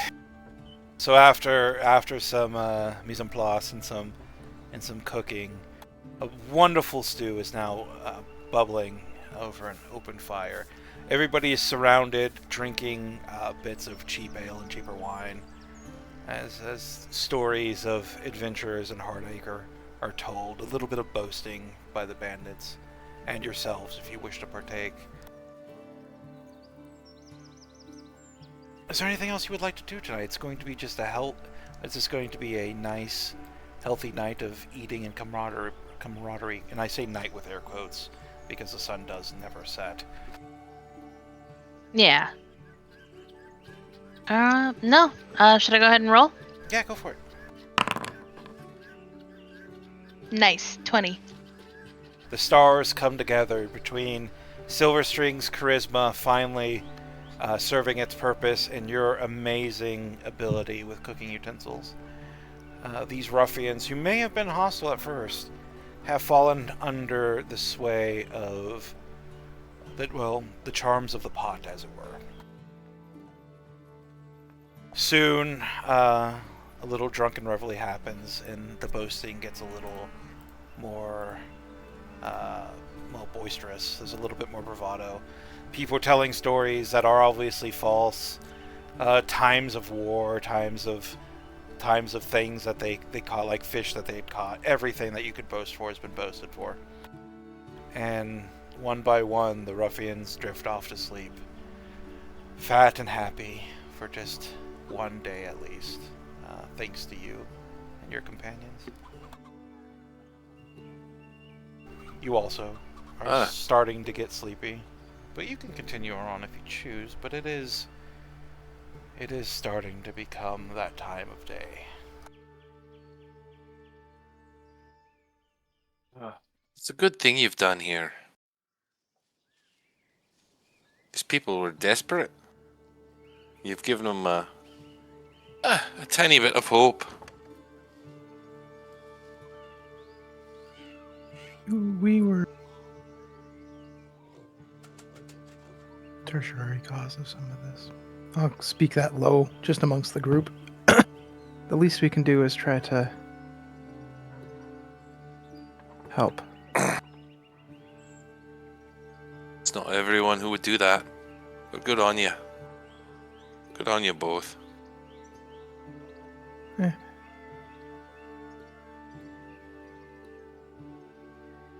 Prior cracking when you caught and arrested me, hey Will? You've come around. You've talked about murdering people in the streets. We've both come a long way.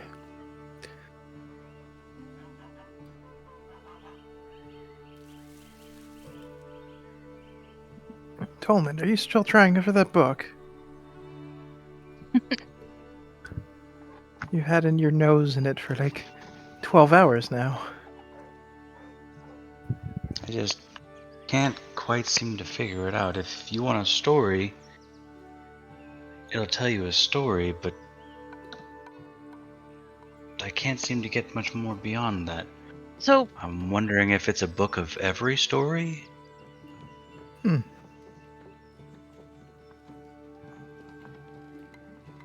The book. that's an interesting book.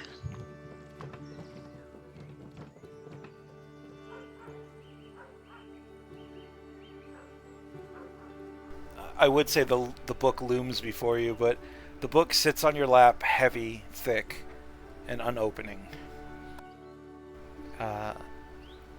This is the perfect time as night, well, as what would pass for evening, as the sleepy time approaches, and all the bandits, the desperate people who just struggle by taking what they can, and seemingly reasonable enough to take what's offered, are now asleep. Some curled up in happy little mouse balls, others splayed drunkenly in the grass. This would be the perfect time for you to perhaps crack that book and experiment with it in more detail. You know it'll open for you if you ask for a story. That's a good starting point. You know this. What would your next move be?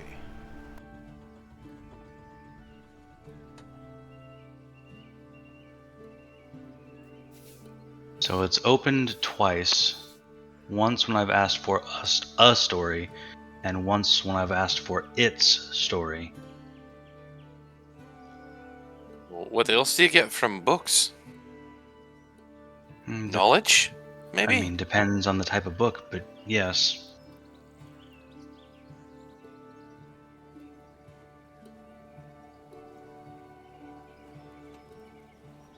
Perhaps if you ask for things that you would normally get from books?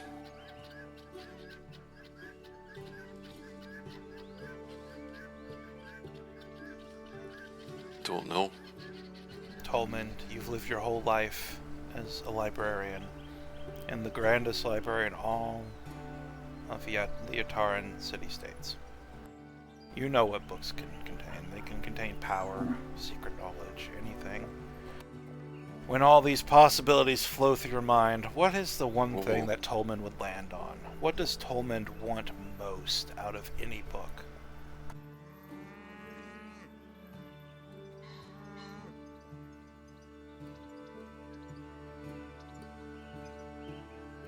It would just be knowledge as a whole, knowledge of magic. Okay. Of all the grand stories he's read, all the grand adventures, it all centers around magic and its unlimited potential.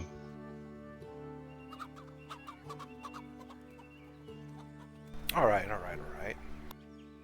So if we go back to your backstory, you did liberate a book from its rightful place. And you also did so during the campaign. What is a book in your library that you wanted to view more than any, but couldn't?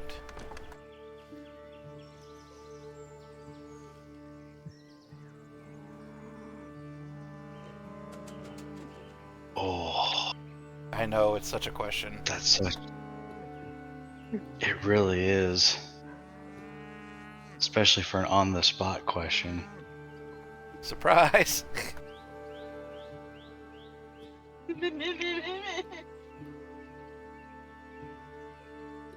Well, to summarize it and tie it all together, I guess it would have been one of the ancient tomes of elemental mastery.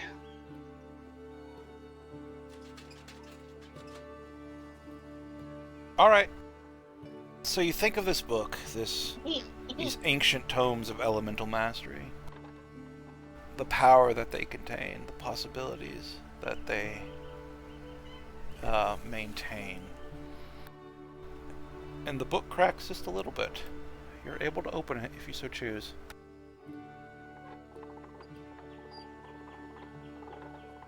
Yes, please.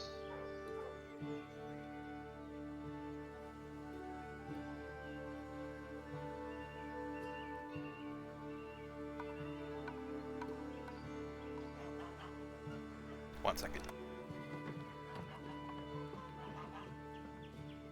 You open the book, and the pages spill forth. First blank, and then you can see runes, bits of language, logograms mixed with circles and spell jargon, before landing on a single group of pages. Five massive pages in the tiniest script imaginable, compacted information. And as you read this, go ahead and give me an Arcana check.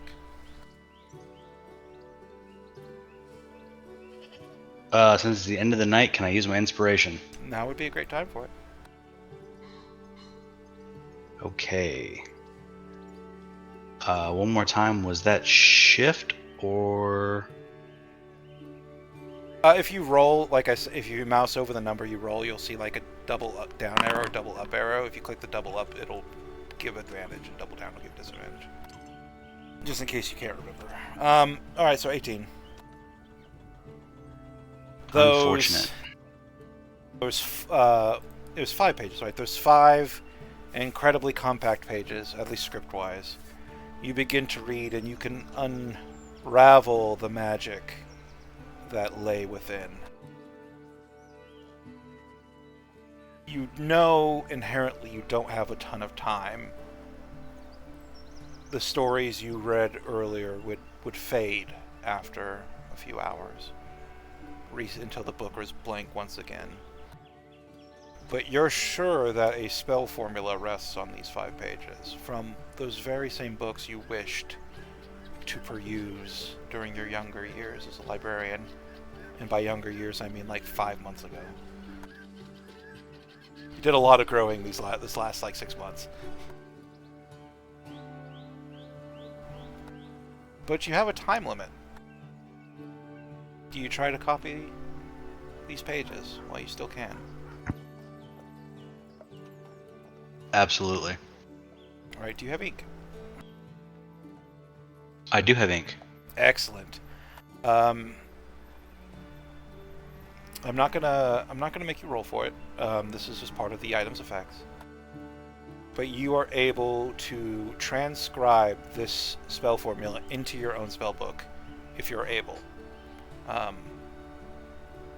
And you now have access, though you can't use it yet, but you now have access to a spell called Cone of Cold. It's a 5th level spell that is now resting in your spell book. Available once you are able to actually cast it. The elemental books you set your eyes upon settled on higher level magics, mid to higher level magics. So we kind of blew past the lower level stuff, at least initially. And as the book closes, you can feel just a gentle tug of familiar magic that slowly fades away. And you know that inherently something tells you that you will not be able to use this book to read those particular books for a year and a day. For those are books of power, and power comes with a price, and the price of this is patience.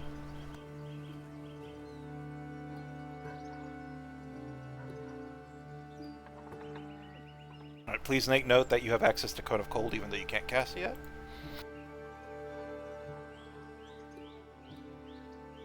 And is that the last thing you do before sleep finally claims you?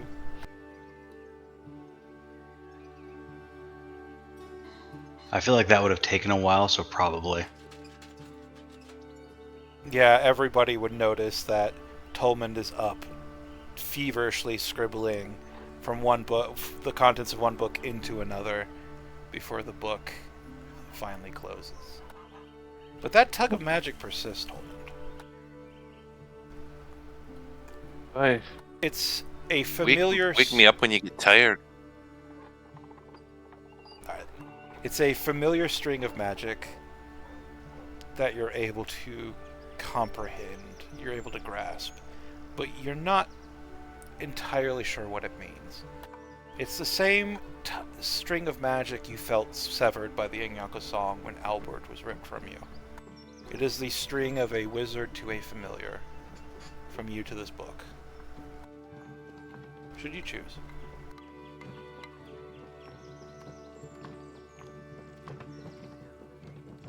Say that last part again. It's a similar string as you to a wizard is familiar to me to this book. Yes. Should you choose? You know you can make this book your familiar.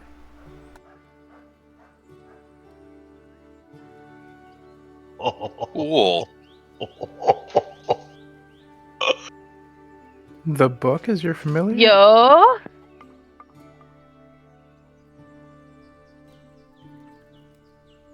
I'm sure this is gonna bite me somehow, some way, but oh yeah. Oh yeah. I love it. Oh yeah, don't you know? And I Hey, thought Ross was a I resident resemble that Canadian. Not quite Canadian there. About a border away from that. Another border towner. Okay. Well, I wouldn't say border towner, but like I'm in Seattle, so Oh, that's close, yeah. Okay. You're close to Vancouver for Yeah. sure. It is. Yeah, not very far from Yeah. Victoria. Nah. All right.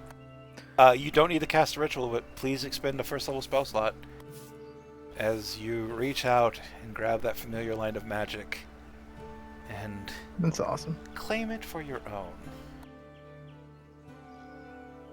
As you do so, you can feel that familiar warmth. You lost something when the blue parasite took your familiar from you.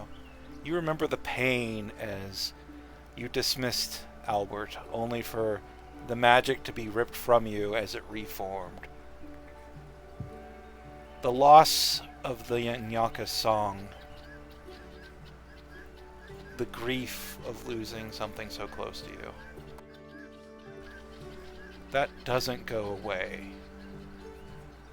But for this one moment, as you reattach yourself, your very soul now connecting to this familiar of a book, you feel okay. You feel as if you've gained something back. You'll still miss Albert. Albert's gone. But you have something else now. And as the book opens to a blank page, you can see the ink swirl and form in bright, cheery little font. Hello, Tolmond. It's good to finally talk to you. And that's where we'll end tonight's session. Yo, Nice. nice. That was a great time. I had a good time.